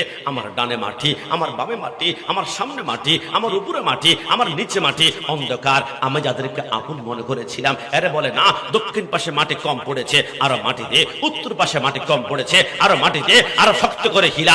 এমন ভাবে মাটি হিলাবে আমার কবরটা কিছুক্ষণের ভিতরে অন্ধকার হয়ে যাবে, নাই কোনো লাইট নাই কোনো ফ্যান। যাদেরকে আপন মনে করেছিলাম একবারও তারা আমার দিকে তাকায় না, কবর দেওয়ার পরে হু হু করে তারা হেঁটে চলে যায়। মাকে আপন মনে করেছিলাম, মা তাকায় না, স্ত্রী তাকায় না, সন্তান তাকায় না, বাবা তাকায় না, কিন্তু আমি কাশিমি যাকে ভালোবাসি ওই অন্ধকারের কবরে তিনি আমাকে ছাড়বেন না, তিনি আমাকে সারা দিবেন যতক্ষণ না পর্যন্ত জাহান্নাম থেকে মুক্ত লাভ না করি তিনি ছাড়বেন না। ইনি হচ্ছেন সুন্নিদের কলিজা মদিনাওয়ালা নবী। ভালো যদি বাঁচতে হয় বলো না, ভালো যদি বাঁচতে হয় না। তুমি আমাকে প্রশ্ন করতে পারো হুজুর আমি যার প্রেমে পড়েছি আপনি হুজুর কষ্ট নেবেন না। আমি যদি জিজ্ঞেস করি তুই কেন প্রেমে পড়লি, আমাকে বলবে তার ডাগর ডাগরের চোখ আমাকে পাগল করেছে, তার বড্ড মায়াবী চেহারা সুন্দর, কষ্ট নিবেন না। চোখ আর চেহারা প্রেমে পড়েছ, আগামীকাল সকালবেলায় কেউ যদি চোখ এবং চেহারার মধ্যে এসিড মেরে দেয়, চোখ আর চেহারা নষ্ট, তোমার ভালোবাসায় 1 মিনিটে নষ্ট হয়ে যাবে। কিন্তু আমি কাশিমি চর খিজুরপুরে আমার আশেকরা খাজা গরিব নওয়াজ ঐক্য সংগঠনের ভাইয়েরা আমরা এমন একজন নবীর প্রেমে পড়েছি যারা চোখ আমরা জীবনে দেখি নাই, হাত দেখি নাই, ঠোঁট দেখি নাই, আমরা শুধু শুনেছি তলা আল বাদরু আলাইনা, নবী আমার পূর্ণিমার চাঁদের চাইতে সুন্দর। আমরা শুধু শুনেছি হোসনে ইউসুফ পে কাটি মিসরে মে আঙ্গাস্তে জানা, ইউসুফ আলাইহিস সালামের রূপ লাবণ্য দেখে মিশর রামণীরা আঙ্গুল কাটতে কাটতে কবজি কেটেছে, কবজি কাটতে কাটতে কাটতে কোনই পর্যন্ত কেটেছে। মায়েশা সিদ্দিকা বলে ওই মুহূর্তে ইউসুফ পয়গম্বরকে না দেখে ওরা যদি আমার রাহমাতুল্লিল আলামিনকে এক নজরে দেখতো, রমণীরা তাদের কলিজা কেটে টুকরা টুকরা করে কিমা বানিয়ে ফেলতো, যারা পরিমাণ টের পেত না। আমরা তো বারবার বলেছি আমার নবীর বিরুদ্ধে কেউ যদি কটূক্তি করে, নবীকে গালাগালি করে, আমরা প্রয়োজনে আমরা পটিয়া রাস্তার মধ্যে বলখালি রাস্তার মধ্যে নামে আমরা মুখ পুলিয়ে রাস্তা অবরুদ্ধ হয়ে বিক্ষোভ হবে, র‍্যাব আসবে, পুলিশ আসবে, বিডিআর আসবে, 147 দ্বারা গুলি করা হবে। মনে রেখো 147 দ্বারা গুলি করে সুন্নিদের কলিজা 3 টুকরা করতে পারবা, কিন্তু কলিজা থেকে ইয়া রাসূলুল্লাহ স্লোগান কোন বাপের বেটা বন্ধ করতে পারবে না। জানা হাত তুলে বলো কি না? ভালো যদি বাঁচতে হয়, শেষবারের মতন বলুন না, ভালো যদি বাঁচতে হয় তুমি আমাকে এখন বলতে পারো আমি যার প্রেমে পড়েছি ওর তো চেহারা বড্ড সুন্দর, দেখি নবীর চেহারা কেমন একটু বলুন। একবার প্রেম লেগে গেলে ফিদাকা আবি ওয়া উম্মি ওয়া রূহি ওয়া জাসাদি জীবন কুরবান করব। মায়েশা সিদ্দিকা রাদিয়াল্লাহু তাআলা আনহা প্রশ্ন করেছিল নবী আপনি সুন্দর নাকি ইউসুফ নবী সুন্দর, আপনি কি মনে করেছেন? নবী আমার বলবে আমি সুন্দর। 63 বছর জিন্দেগিতে নবী কোনোদিন আমি বলে নাই। আমির ভিতরে আমিত্ব আছে, অহংকার আছে, কিন্তু আমাদের এলাকায় অনেকে আছে আমি চেয়ারম্যান, আমি মেম্বার, আমি এমপি, আমি মন্ত্রী, আমি কোটিপতি, আমি নেতা।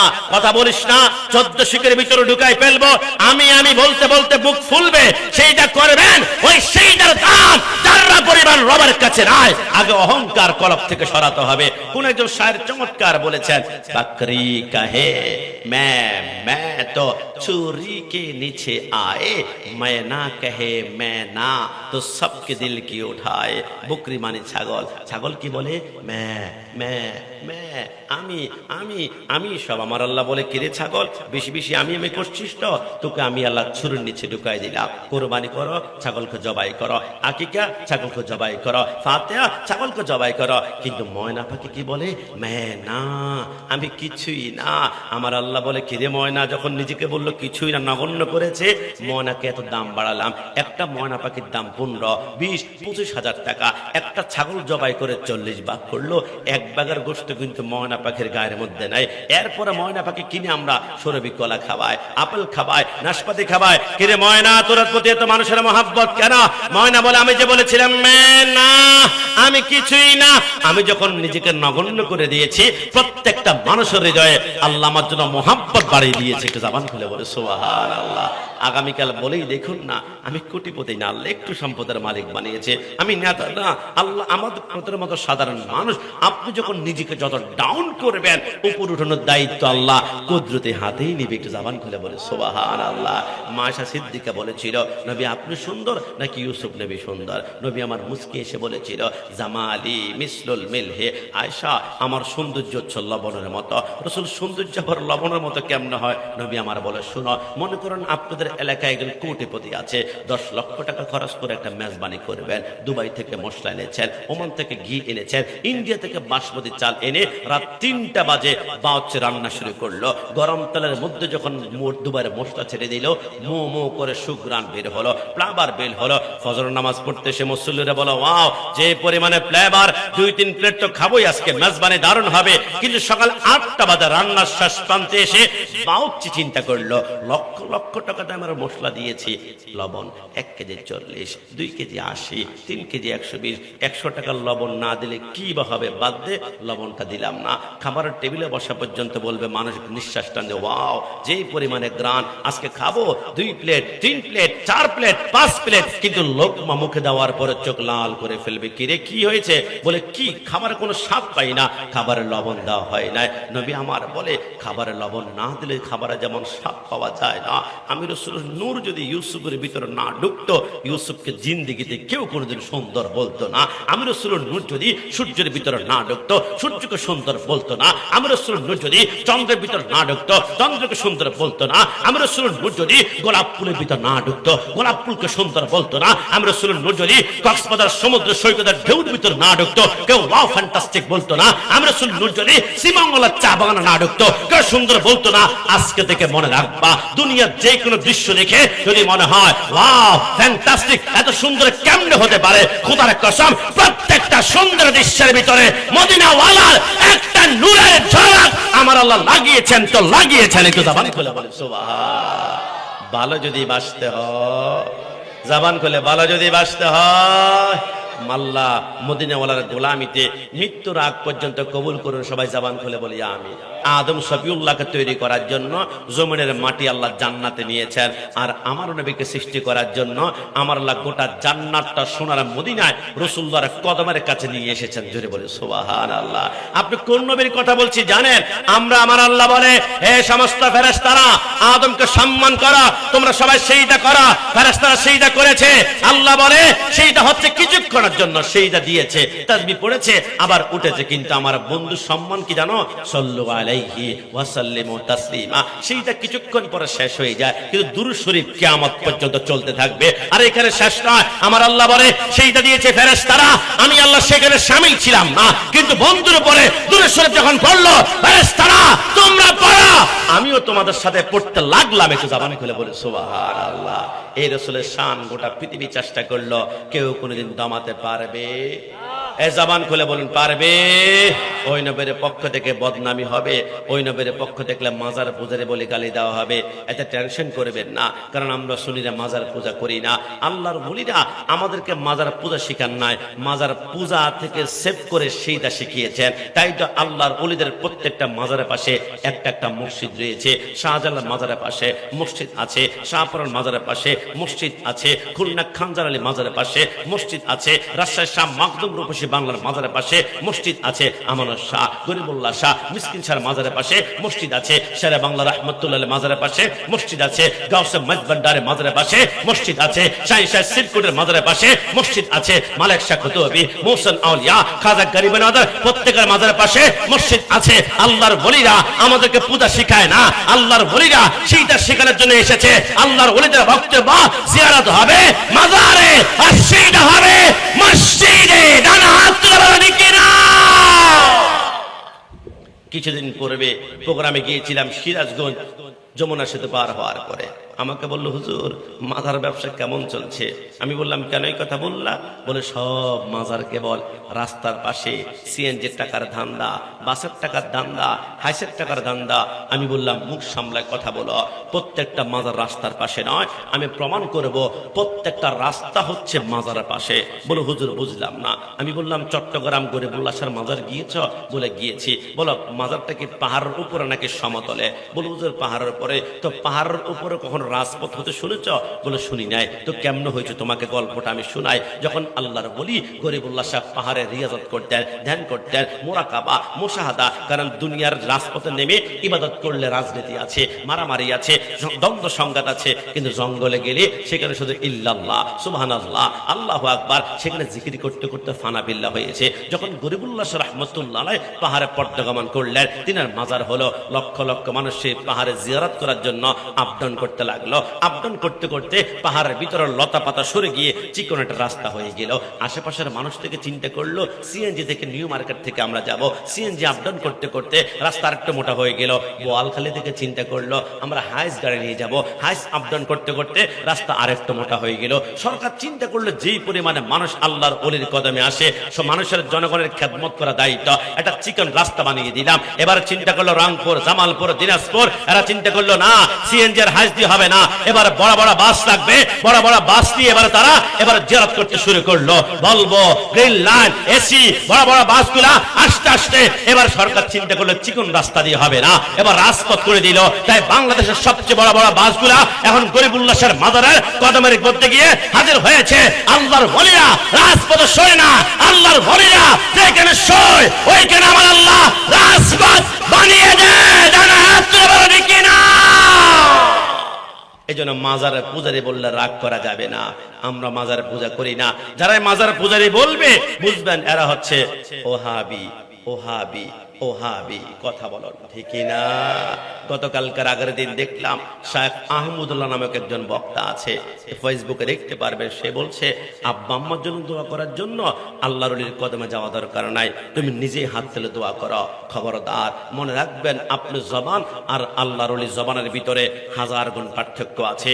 আনিসুল আরোহার মধ্যে খাজা গরিবে নেওয়াজ রাহমাতুল্লাহ আলাইহি বলে, শুনো তাহলে, বাবা ফরিদ উদ্দিন রাহমাতুল্লাহ আলাইহি একজন আল্লাহর ওলি ছিলেন। প্রত্যেক দিন তিনি একটা গাছের নিচে বসতেন। হঠাৎ করে একজন বুড়ি এসে বলল, বাবা ফরিদ, তুমি নাকি আল্লাহর ওলি, আমার মেয়ের তো বিবাহ, আমাকে কিছু সহযোগিতা করো না।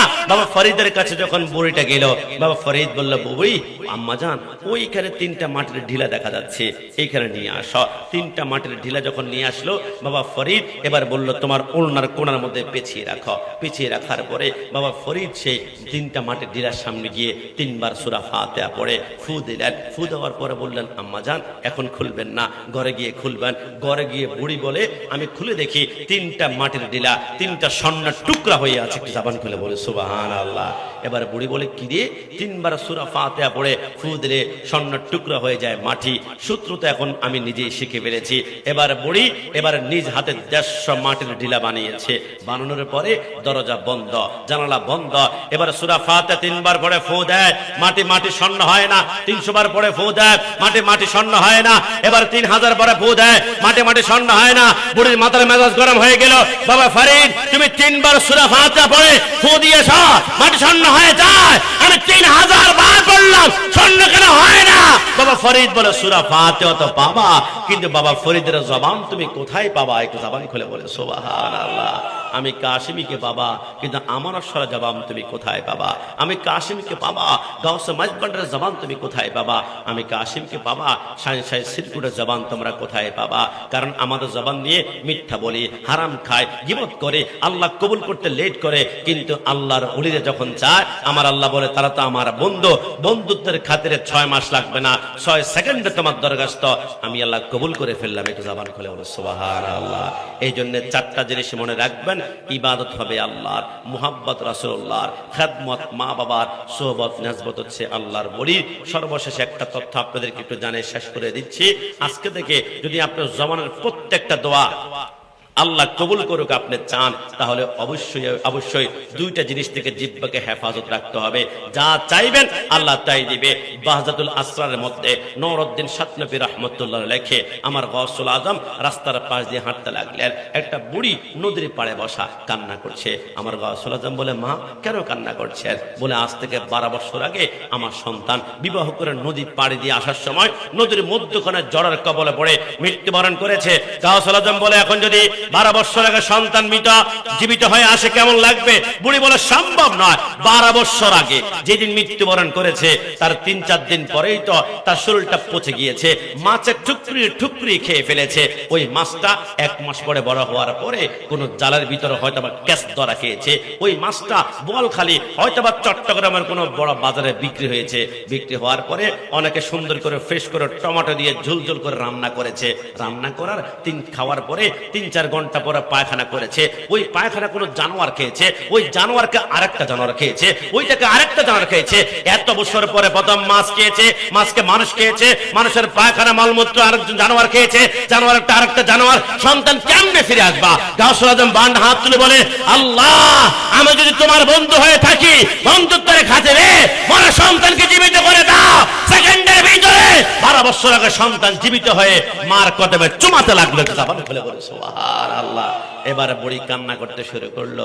গাউসুল আজম বলে, কি আমাকে বলো, কি বলবো? বলে, এইখানে বসে 12 বছর পর্যন্ত আমি আল্লাহ আল্লাহ আল্লাহ কত লক্ষবার আল্লাহকে ডেকেছি, হিসাব নাই, কোনো সংখ্যা নাই, কোনো সংখ্যা নাই। এত লক্ষবার আল্লাহকে ডাকলাম, আল্লাহ একটা বার ডাক শুনলো না, সন্তান জীবিত হলো না। কিন্তু তুমি একবার শুধু আল্লাহ বলে ডাক দিয়েছ, আল্লাহ তোমার ডাক শুনেছে। ঘটনা কি, কারণ কি, পাওয়ার কি? গাউসুল আজম বলে, আমি 2টা কারণে যা চাই আল্লাহ আমাকে তাই দেয়। 2টা কারণে আল্লাহর কাছে যা চাই আল্লাহ তাই দেয়। বলে, কি সেই 2টা কারণ? গাউসুল আজম বলে, 1 নম্বরে আমার জিহ্বা দিয়ে আমি জীবনে কোনোদিন মিথ্যা কথা বলিনি। 2 নম্বরে এই জীবন দিয়ে কোনোদিন, জিহ্বা দিয়ে কোনোদিন আমি হারাম বক্ষণ করিনি। একটু জবান খুলে বলে সুবহানাল্লাহ। জিহ্বা দিয়ে মিথ্যা বলা ছেড়ে দেন, হারাম খাওয়া ছেড়ে দেন। আল্লাহর প্রত্যেকটা নির্দেশ, আল্লাহর প্রত্যেকটা আপনার আওয়াজ শুনবে।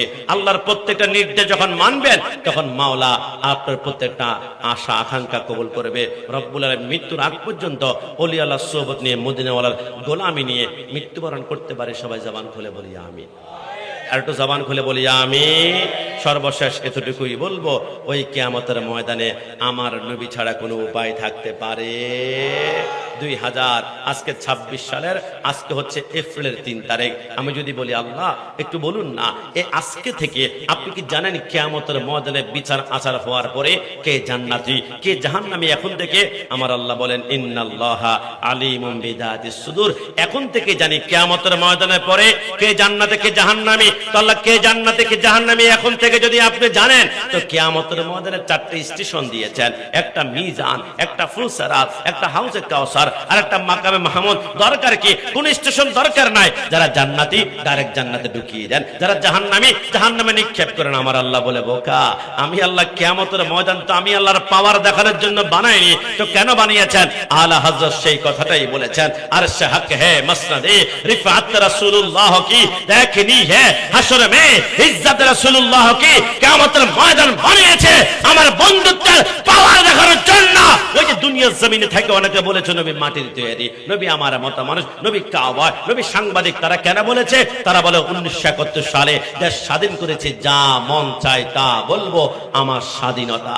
কিন্তু কিয়ামতের ময়দানে আল ইয়াওমা নাখতিমু আলা আফওয়াহিহিম ওয়া তুকাল্লিমুনা আইদিহিম, প্রত্যেকের মুখের ভিতরে কষ্টে মেরে দেওয়া হবে, সেলাই করে দেওয়া হবে, মুখ বন্ধ করে দেওয়া হবে। প্রত্যেকের হাত কথা বলবে, পা কথা বলবে, জবান কথা বলবে, পাঁচটা আঙ্গুল কথা বলবে, বৃদ্ধাঙ্গুলি বেহামাইন কথা বলবে। ওগো আল্লাহ, বোয়ালখালীতে আশহাদু আন্না মুহাম্মাদুর রাসূলুল্লাহ বলে যখন আমরা সুন্নিরা চুমা দিয়েছিলাম, আমাদেরকে বেদাতি বলেছে। আল্লাহ তার আঙ্গুলের ভিতরে নবীর মুহাব্বত লুকাইতে আছে।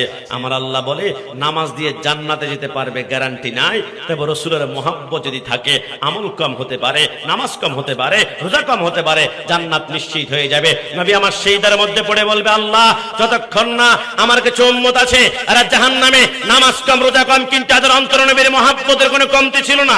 আমার আল্লাহ বলে, বন্ধু এদেরকে আপনি চিনবেন, আপনি যান এদেরকে ডান হাত ধরে ধরে আপনি জান্নাত থেকে জাহান্নামে, জাহান্নাম থেকে জান্নাতে নিয়ে যান। আমার আল্লাহ এই যে কথা বললে, আমার সরকারে মদিনা শানে হাবিবুর রহমানের মধ্যে মুফতি আহমদ খান নেই মিলে নবী আমার বলে, ওগো আল্লাহ আমি কেন যাব, ফেরেশতা পাঠালেই তো হয়। আমার আল্লাহ বলে, না, ফেরেশতারা যদি জাহান্নাম থেকে জান্নাতে নেওয়ার পরে যদি জিজ্ঞেস করে তোমাকে জাহান্নাম থেকে জান্নাতে কে এনেছে, সে বলবে আমাকে ফেরেশতা এনেছে। ফেরেশতার নাম শুনলে আমি শান্তি পাই না, হয়তো বা আমি আল্লাহর নাম বলবে আমার কুদরতি কলা ঠান্ডা হয় না। নবী যখন আপনি তার চেহারা চিনবেন, কান্নামা আনজুরু ইলা কাফি হাজি, কারণ বোয়ালখালীতে বসে কে মুহাব্বতের কথা বলেছিল, আপনি 14 পুরুষ পর্যন্ত তাকে চিনেন, কারণ আপনি রাসূল তো তাম দুনিয়াকে হাতের মাতালুর মতো দেখতে পান। একটু জবান খুলে বলি সুবহানাল্লাহ।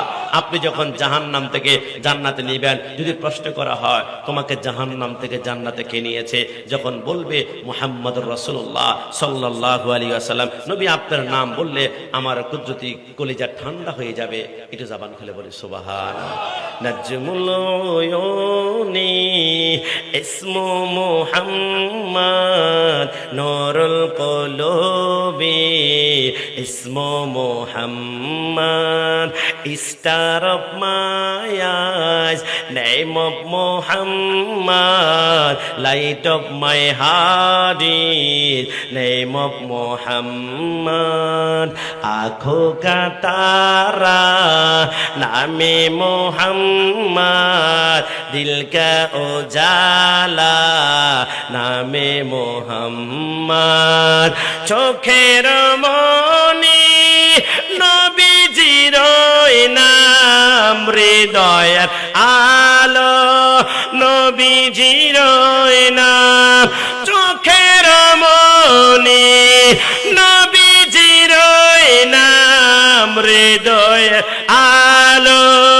নবীজির নাম, आँखों का तारा नामे मोहम्मद, दिल का उजाला नामे मोहम्मद, यसअलु मौला मा कदमता, when Allah asks you what have you brought here, पूछेगा मौला है लाया क्या क्या, खुदा जानते চাইবে কি নিয়ে এসেছ, আমি বলিব নবীজির নাম, আমি বলিব নবীজির ওই নাম। কাতরা কাতরা সে বাহার বান গয়ে, এক ফোঁটা থেকে সাগর থেকে সমুদ্র হয়ে যায়।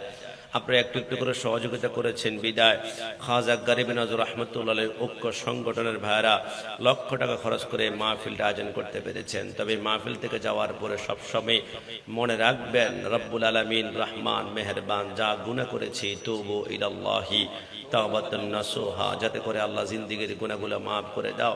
কারণ আল্লাহ এমন এক প্রভু, হাম তো মাইল বি করম হে কোই সাইল হ্যায় নেহি, রাখ দেখলা কেসে রাখর ও মঞ্জিল হ্যায় নেহি। দুনিয়ার মন্ত্রী মিনিস্টার এমপির কাছে একবার দুইবার তিনবার চাইলে রাগ হয়ে যায়। আমার আল্লাহ বলে আমি আল্লাহর কাছে না চাইলে, পৃথিবীতে এমন কোন বান্দা আছে যে না চাইলে রাগ হয়ে যায়? কিন্তু আমার আল্লাহ বলে আমি আল্লাহর কাছে না চাইলে আমি আল্লাহ রাগ হয়ে যায়।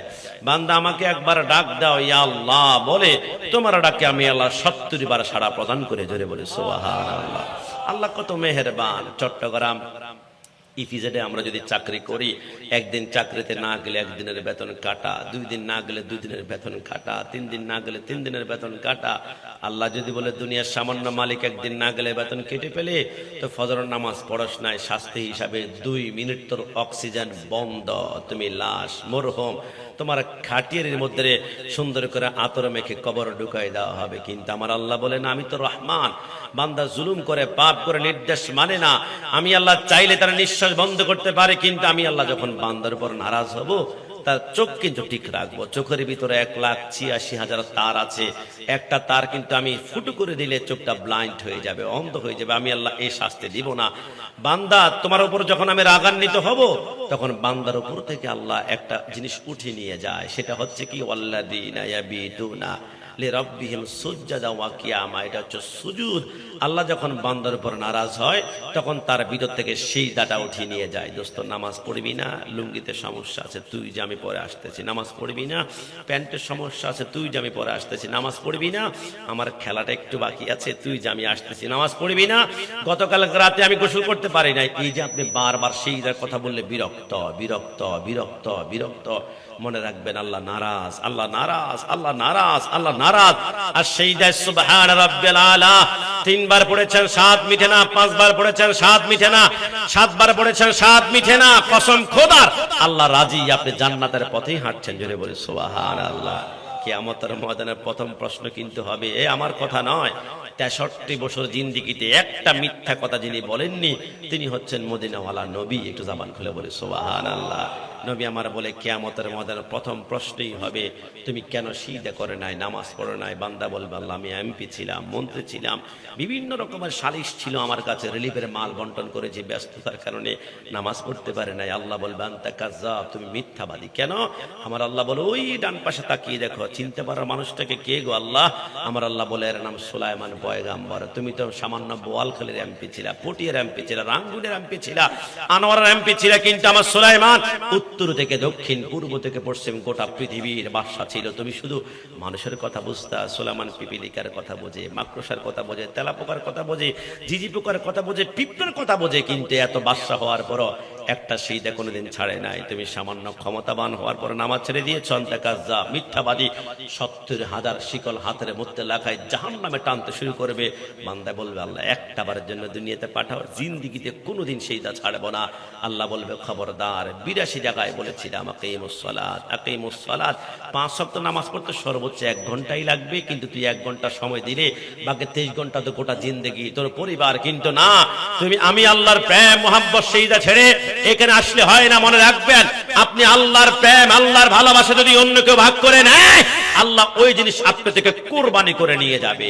এটা বুঝেন না? আপনি মনে করেন আপনি একটা ব্যবসা করেন, আপনি ব্যবসা করছেন, হঠাৎ করে মসজিদে জোহর আজান হয়েছে, আল্লাহু আকবার, হঠাৎ করে দেখবেন আজান শুরু হয়েছে, নামাজের ওয়াক্ত কাস্টমার হু হু করে এখন বেড়ে গিয়েছে। এখন যদি এই মুহূর্তে আপনি সিজদা বাদ দিয়ে আপনি যখন আল্লাহর ভালোবাসাটাকে আল্লাহর ভালোবাসার দিকে না দিয়ে যখন আপনার ব্যবসার দিকে ঢুকে দিবেন ভালোবাসাটা, তখন আল্লাহ আপনার ব্যবসা কিন্তু কেড়ে নেবে। আপনি দেখবেন সন্তান আজান দিয়েছে, নামাজের টাইম হয়েছে, সন্তান কান্না করে, আপনি সন্তানের মায়া পড়ে নামাজের জামাত শেষ করে দিয়েছেন, সন্তানকে কোলে নিয়ে ওয়া করে কান্না করছেন। আপনার ভালোবাসা, আল্লাহর ভালোবাসা যেই নামাজের থেকে থাকার কথা, ওই ভালোবাসা সন্তানের ভিতরে ঢুকিয়ে দিয়েছেন। আমার আল্লাহ বলে আমার ভালোবাসায় ভাগ বসিয়েছিল ইব্রাহিমের সন্তান ইসমাইল, আমি আল্লাহ ইসমাইলকে কোরবানি করে দিয়েছি। আমার ভালোবাসার ভিতরে ভাগ বসিয়েছিল ইমাম হুসাইন, রাসূলের এক পাশে হুসাইন বসা, আরেক পাশে ইব্রাহিম বসা। আমার আল্লাহ বলে এত ভালোবাসা, ইব্রাহিমকে চুমা দেয়, যায়, ইসমাইলকে চুমা দেয়। আমি আল্লাহর কেন জানি মনে হলো আমার ভালোবাসা কিছু হোসাইন নিয়ে যাচ্ছে, ইব্রাহিম নিয়ে যাচ্ছে। আমার আল্লাহ বলে, জিবরাইল যা আমার বন্ধুকে বলো দুইজন থেকে যে কোনো একজনকে কোরবানি করতে হবে। নবী আমার বলে, আমি আমার সন্তান ইব্রাহিমকে কোরবানি করলাম। আমার আল্লাহ বলে, দুইজনকে আমার ভালোবাসার ভাগ ট্রান্সফার করেছে, এই মুহূর্তে ইব্রাহিমকে এই মুহূর্তে নিলাম, আর হোসেনকে কারবালার জমিনে নিব। আমি আল্লাহর ভালোবাসার ভাগ যেখানে বসাবে ব্যবসা, আমি আল্লাহর ভালোবাসা। তুমি যদি ব্যবসার ভিতরে ঢুকাই নামাজ না পড়ো, আমি আল্লাহ ব্যবসা তোমাকে ছিনিয়ে নিব, সন্তান ছিনিয়ে নিব, তোমার জীবন তুমি নামাজ না পড়ে মদ পান ইয়াবা ফেন্সি গেছো, ক্যান্সার আলসার তোমার লিভার ফুটো করে তোমাকে 70 লক্ষ টাকা দিয়ে আমি আয়সের মধ্যে ফেলে রাখবো। আমি আল্লাহর ভালোবাসার ভাগ দাও। রিকশার ড্রাইভার হয়ে ঘরে ঘুমাও, তোমার মতো আরামের ঘুম জিন্দেগিতে কেউ ঘুমাতেই পারবে না। জোরে বলে সুবহানাল্লাহ। কিয়ামতের ময়দানে আল্লাহ বলবে, বান্দা তুই কেন নামাজ পড়ছ না? আল্লাহ ক্যান্সার ছিল, আলসার ছিল, টাইফয়েড ছিল, নামাজ পড়তে পারে না। আল্লাহ বলবে মিথ্যাবাদী। ডান পাশে তাকিয়ে দেখা যায় নুরানি সূরতের মানুষটা। আল্লাহ কে গো? আমার আল্লাহ বলে আইয়ুব আলাইহিস সালাম 18 বছরে কেড়া কামড়িয়েছে, আম্বিয়া মাসুম নিষ্পাপ, কোনো গুনাহ ছিল না। 18 বছরে আইয়ুব বলেছিল, আল্লাহ সব কামড়িয়ে শেষ করে ফেলাক, কিন্তু একটা অঙ্গ তো একটু হেফাজত রাখবে না। আমার আল্লাহ বলে, এটা আবার কোনটা রে আইয়ুব?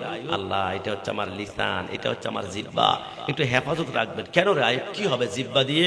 আল্লাহ সিজদায় রুকু গিয়ে অন্ততপক্ষে পড়তে পারে সুবহানা রাব্বিয়াল আলা, সুবহানা রাব্বিয়াল আলা। কিন্তু এত কষ্ট হওয়ার পরও আইয়ুব একটা সিজদা ছাড়ে নাই। সামান্য জ্বর হয়েছে তোমার, নামাজ ছেড়ে দিয়েছে, মিথ্যাবাদী। এই জন্য কিয়ামতের ময়দানে একটা সিজদার হিসাব ছাড়া ডান পা নাড়ানো যাবে না। 5 ওয়াক্ত নামাজ পড়তে সকলে চাই কি চাই না? একটু জবান খুলে বলতে হবে, চাই কি চাই না? 2 হাত তুলে আল্লাহকে দেখান, চাই কি না? আল্লাহ প্রত্যেকে 5 ওয়াক্ত নামাজ পড়ে আল্লাহর কুদরতি কদমে মাথা ঠেকিয়ে আল্লাহকে রাজি করতে পারে। সবাই জবান খুলে উচ্চ আওয়াজে একবার বলি আমিন। এজন্য ইবাদত হবে আল্লাহর এবং মুহাব্বত রাসূলুল্লাহ, রাসূলুল্লাহর সাথে মুহাব্বত। মনিটর একটু দাও, আরেকটু মনিটর দাও একটু। সাউন্ডের নাম কি? Alamgir, Alamgir sound, fantastic. আলম নাকি? আলম না Alamgir? Alam, Alam sound, fantastic, mind blowing, অসাধারণ সাউন্ড। যে কোনো মাহফিলে, উরুসে, বিবাহে এই সাউন্ডটি বেশি করে ব্যবহার করবেন। আল্লাহ তার রিজিকের মধ্যে বরকত দান করে। সবাই বলি আমিন। কি পাবলিসিটি করছি, খারাপ লাগছে নাকি আপনাদের? তারা 500 টাকা কমাই দিও। সুন্নি যে কোনো সাউন্ডকে আমরা ভালোবাসি।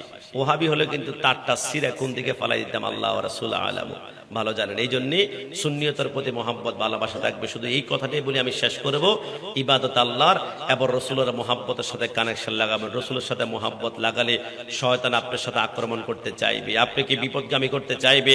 নুজাতুল মাজালিসের মধ্যে লেখে, আমার আল্লাহ যখন শয়তানকে জান্নাত থেকে বের করে দিয়েছিল, শয়তান বলেছিল, আল্লাহ জিন্দেগীর আমল তো বরবাদ করে দিয়েছেন। সপ্তম আসমানে 7টা নাম ছিল, কত পাওয়ারফুল। আল্লাহ এখন শেষ সময় কয়টা জিনিস চাইবো দিবেন? আমার আল্লাহ বলে কি? শয়তান বলে, আল্লাহ আপনার ইসলাম প্রচার করার জন্য 1,24,000 পয়গাম্বর আছে, আমাকে 2টা পয়গাম্বর দেন যাতে করে শয়তানিগুলা প্রচার করতে পারে। আমার আল্লাহ বলে, যা ইবলিস, তোকে আমি আল্লাহ 2টা পয়গাম্বর দিলাম। 1 নম্বর পয়গাম্বরের নাম হচ্ছে সাহের, জাদুকর। 2 নম্বর পয়গাম্বরের নাম হচ্ছে কাহেন, গণক। চট্টগ্রাম নিউ মার্কেট মোড়ে গেলে দেখবেন টিয়া পাখি দিয়ে কাঠ গণনা করা হয়। আগামী মাসে বিয়ে, পরের বছর তোমার সন্তান, 5 বছর পরে BMW, 10 বছর পরে গিয়ে দেখে হাট্টি মাটিম ডিম, তারা মাঠে পড়ে ডিম, কপালে আসলে কিচ্ছুই নাই। আপনি যখন কোন জাদুকরকে বিশ্বাস করবেন, কোন গণককে বিশ্বাস করবেন, এরা শয়তানের পয়গাম্বর, ঈমান হরণ করতে 1 সেকেন্ড পরিমাণ দেরি করবে না। কোন জাদুকরকে বিশ্বাস করা আর গণককে বিশ্বাস করলে ঈমান দুলিশাত হয়ে যাবে। আল্লাহ 2টা শয়তানের পয়গাম্বর থেকে আমাদেরকে হেফাজত করে। সবাই জবান খুলে বলি আমিন। এবারে ইবলিস বলেছিল, আল্লাহ এবারে 2টা আমাকে কিতাব দেন। আমার আল্লাহ বলে, কিতাবও লাগবে? আমার আল্লাহ বলে, যা 2টা কিতাব দিলাম। একটা হচ্ছে তাসাউরুল কালাম, কাল্পনিক কথাবার্তা। ওই যে যুবক যুবতীকে পাগল করার জন্য গান গায়, বাঁচবো না মরে যাব, ওই পারে চলে যাব, তুমি চাইলে আমি আসমানের চাঁদ নিয়ে আসবো, তুমি চাইলে আমি পাহাড় থেকে লাফ দিয়ে জীবন কোরবান করবো। বানিয়ে বানিয়ে গান, বানোয়াটে গান বানায়, এটা শয়তানের কিতাব। 2 নম্বরের শয়তানের কিতাবের নাম হচ্ছে শাররুজ্জান, খারাপ ধারণা। একটা মানুষকে দেখে আসলে ফজরের নামাজ পড়তে যাচ্ছে, মনে হয় চোর চোর মনে হচ্ছে, মনে চুরি করতে যাচ্ছে মনে হয়।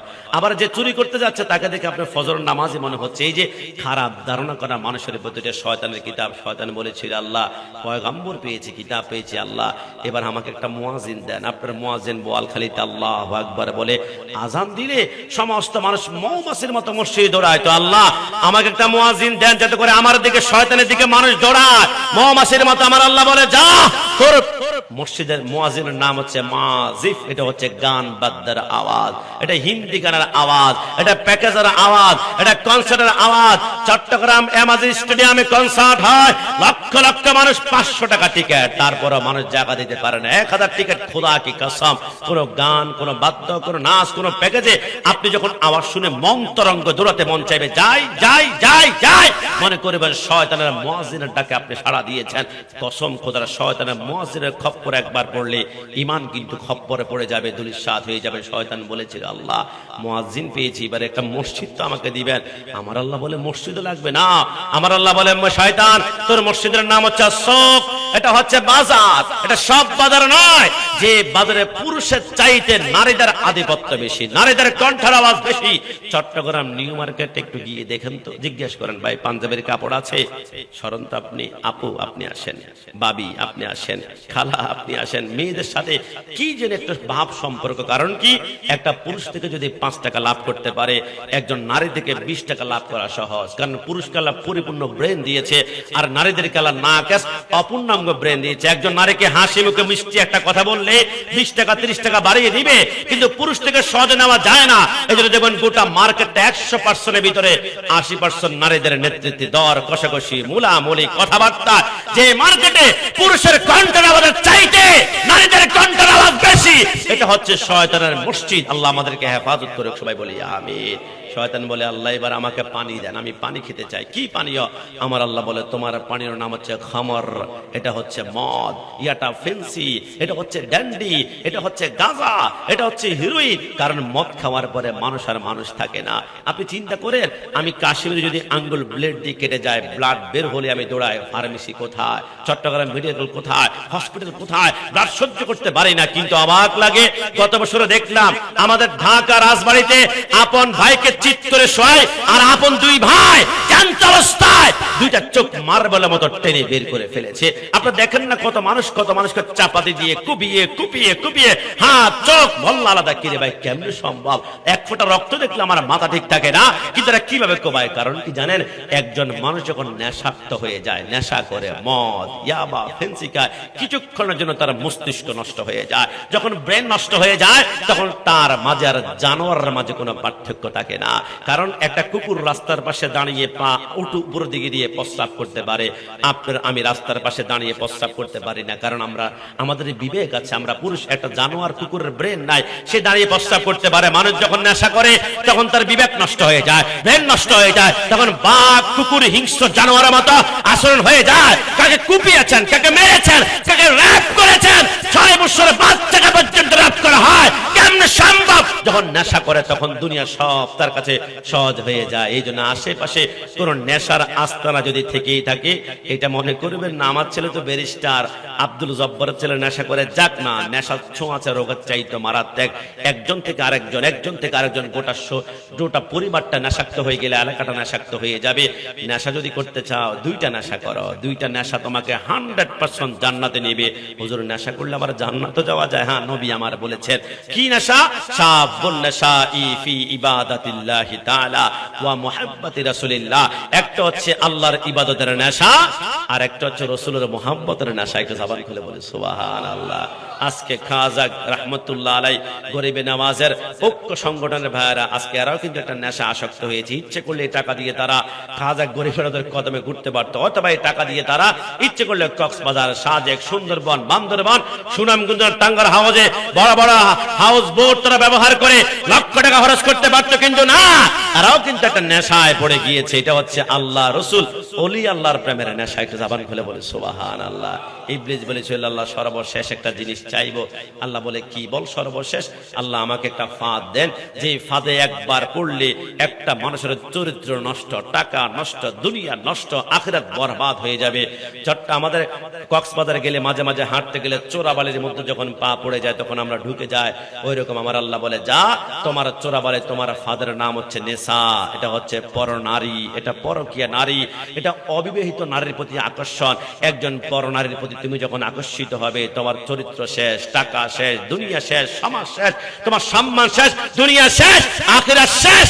কিন্তু তোমার সম্পর্ক যদি হয় বৈবাহিক সম্পর্ক, তাহলে বিবাহের সম্পর্ক হচ্ছে জান্নাতি সম্পর্ক। একটু জবান খুলে বলি সুবহানাল্লাহ। রব্বুল আলামিন শয়তানের খপ্পর থেকে আমাদের সত্যকে হেফাজত করে আল্লাহ রাসূলের গোলামি করতে পারি। সবাই জবান খুলে উচ্চ আওয়াজে একবার বলি আমিন। মিলাদ কিয়ামের পরে আর 10-15 মিনিট কথা বলেছি, এতে কি আপনি আমার উপর রাগ করেছেন? না, প্রেমের বাজার চট্টগ্রাম তো এটা মিলে যায় আলাদাভাবে। চট্টগ্রাম সুন্নিয়তের রাজধানী, ওলি আল্লাহর সোহবত নিয়ে চট্টগ্রামে যেই পরিমাণে আয়োজন হয়, আমাদের এইখানে তো 1, 2, 3 গরু দিয়ে তাবারক করে ফেলে। কিন্তু আমি পাবনা গিয়েছিলাম, কিরে ভাই আজকে দাও না, কে 2-1,000 টাকা করে দাও। 1,000 টাকা 20 মিনিট পর্যন্ত চেয়েছিলাম, 1,000 টাকা বের হয় না, চাবার দাঁত বের হয়ে গিয়েছে। কারণ এক এক দেশে এক এক কন্ডিশন। চট্টগ্রামে ওলি আল্লাহ সোহবত পেয়েছে, তারা রাসূলুল্লাহর জন্য কোরবানি করে, রাসূলুল্লাহ তাদেরকে এমন ভাবে সম্পদশালী বানিয়েছে, সুন্নিয়তের রাজধানী হয়েছে, আর বাণিজ্যিক রাজধানী চট্টগ্রাম হয়েছে। আল্লাহ বোয়ালখালীকে সুন্নিয়তের অন্তত পক্ষে রাজধানীর একটা অংশ হিসেবে কবুল করেছে। এই জন্য আমি বিভিন্ন জায়গায় বলি আমাদের বোয়ালখালীর নাম হচ্ছে মিলাদ নগর। ডান হাত তুলে বলা ঠিক না? রবিউল আউয়াল মাসে আমি সর্বশেষ বৃহস্পতিবারে এসেছিলাম, শুধু আমাকে বলেছিল হুজুর পশ্চিম গুমদন্ডিতে আজকে মাহফিল হচ্ছে মোট 23টা। সবাই জবান খুলে বলি মারহাবা।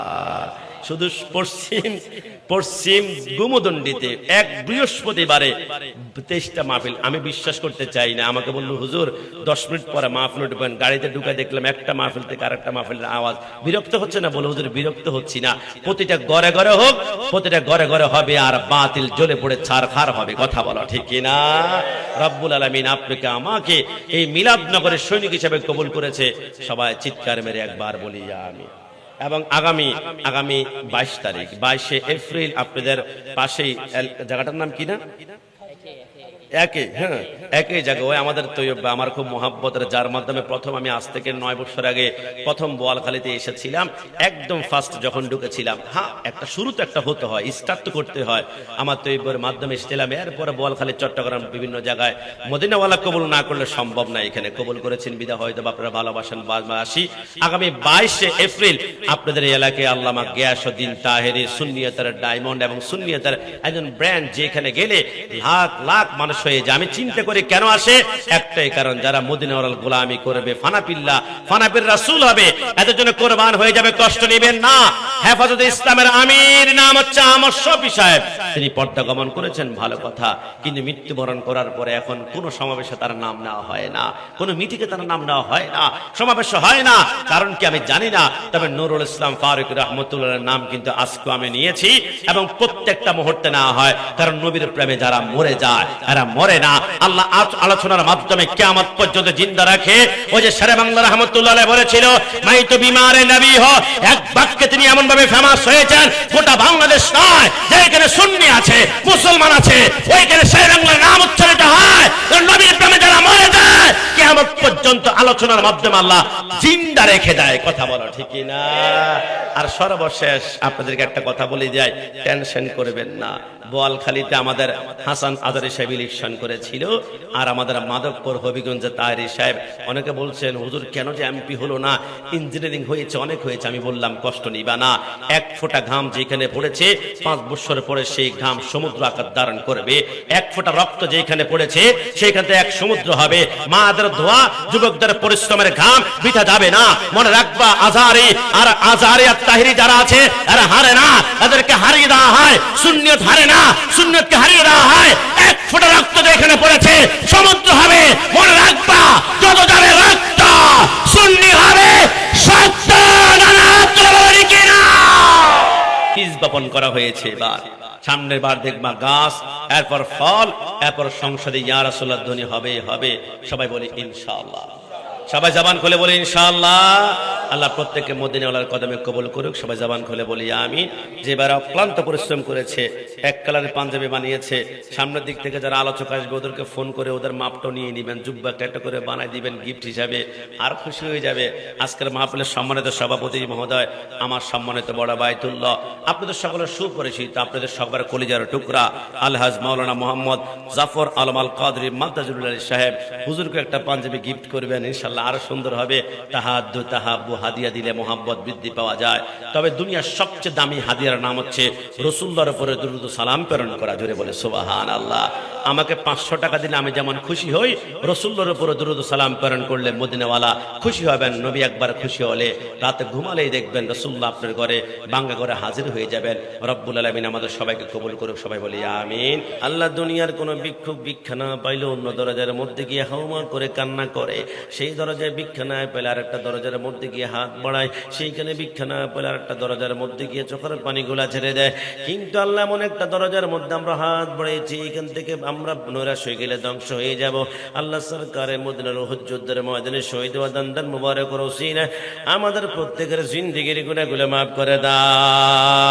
গুনার বোঝা মাথায় লইয়া আল্লাহ কান্তাসি, মাফ করে দাও মাবুদ মাওলা ইলাহি।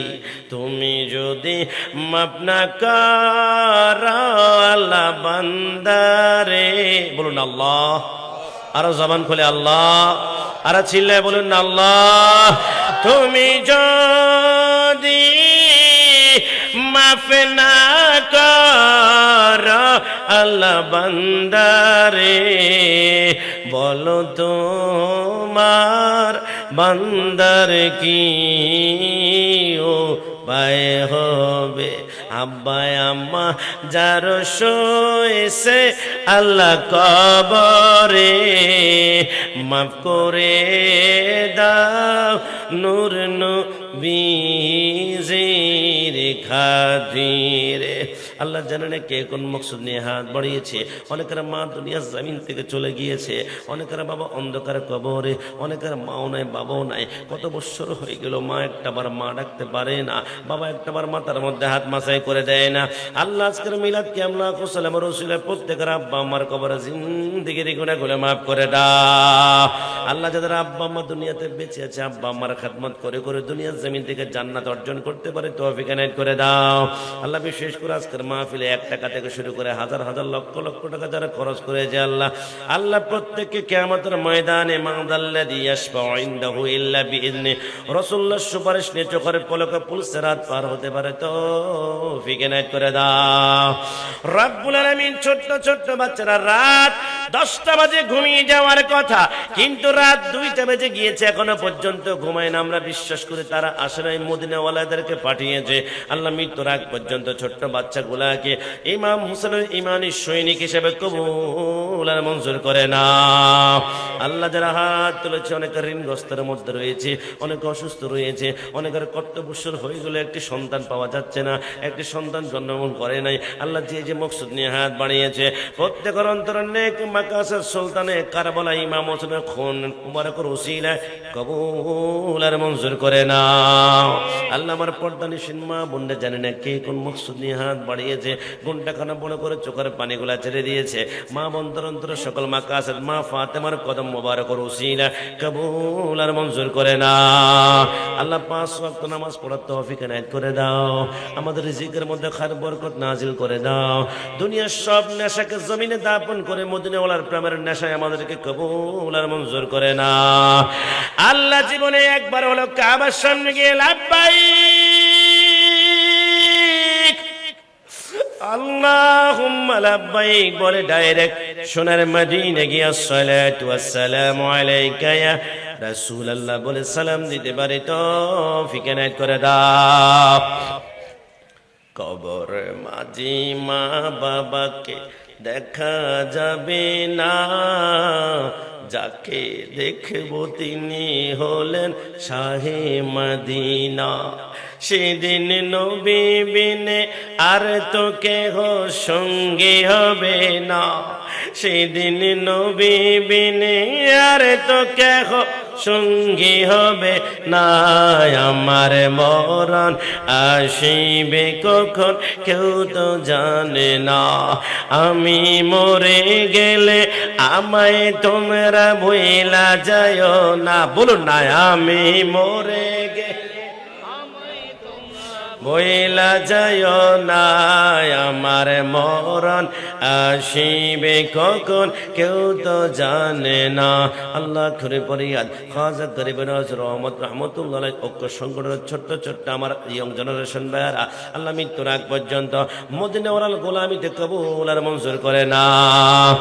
আল্লাহ যেই দিন দুনিয়ার জমিন থেকে চলে যাব, 7 সমুদ্র 13 নদীর পানি মুখের মধ্যে দিলে তৃষ্ণা মিটবে না। পানি পানি বলে কান্না করতে করতে আল্লাহ গলা শুকিয়ে যাবে। আমাদের সুন্নি জনতা এই মুহূর্তে দু জাহানের বাদশা নূরে মুজাসসাম সাল্লাল্লাহু আলাইহি ওয়াসাল্লামের নূরানি চেহারা মুবারক দেখিয়ে আল্লাহর হাবিবের হাত মুবারকে কাউসারের পানি পিনিয়ে পিনিয়ে আমাদের প্রত্যেকের মুখে জারি করে দিয়ে সে মধুর কালিমা লা ইলাহা ইল্লাল্লাহু মুহাম্মাদুর রাসূলুল্লাহ সাল্লাল্লাহু আলাইহি ওয়াসাল্লাম। আসসালামু আলাইকুম ওয়া রাহমাতুল্লাহ।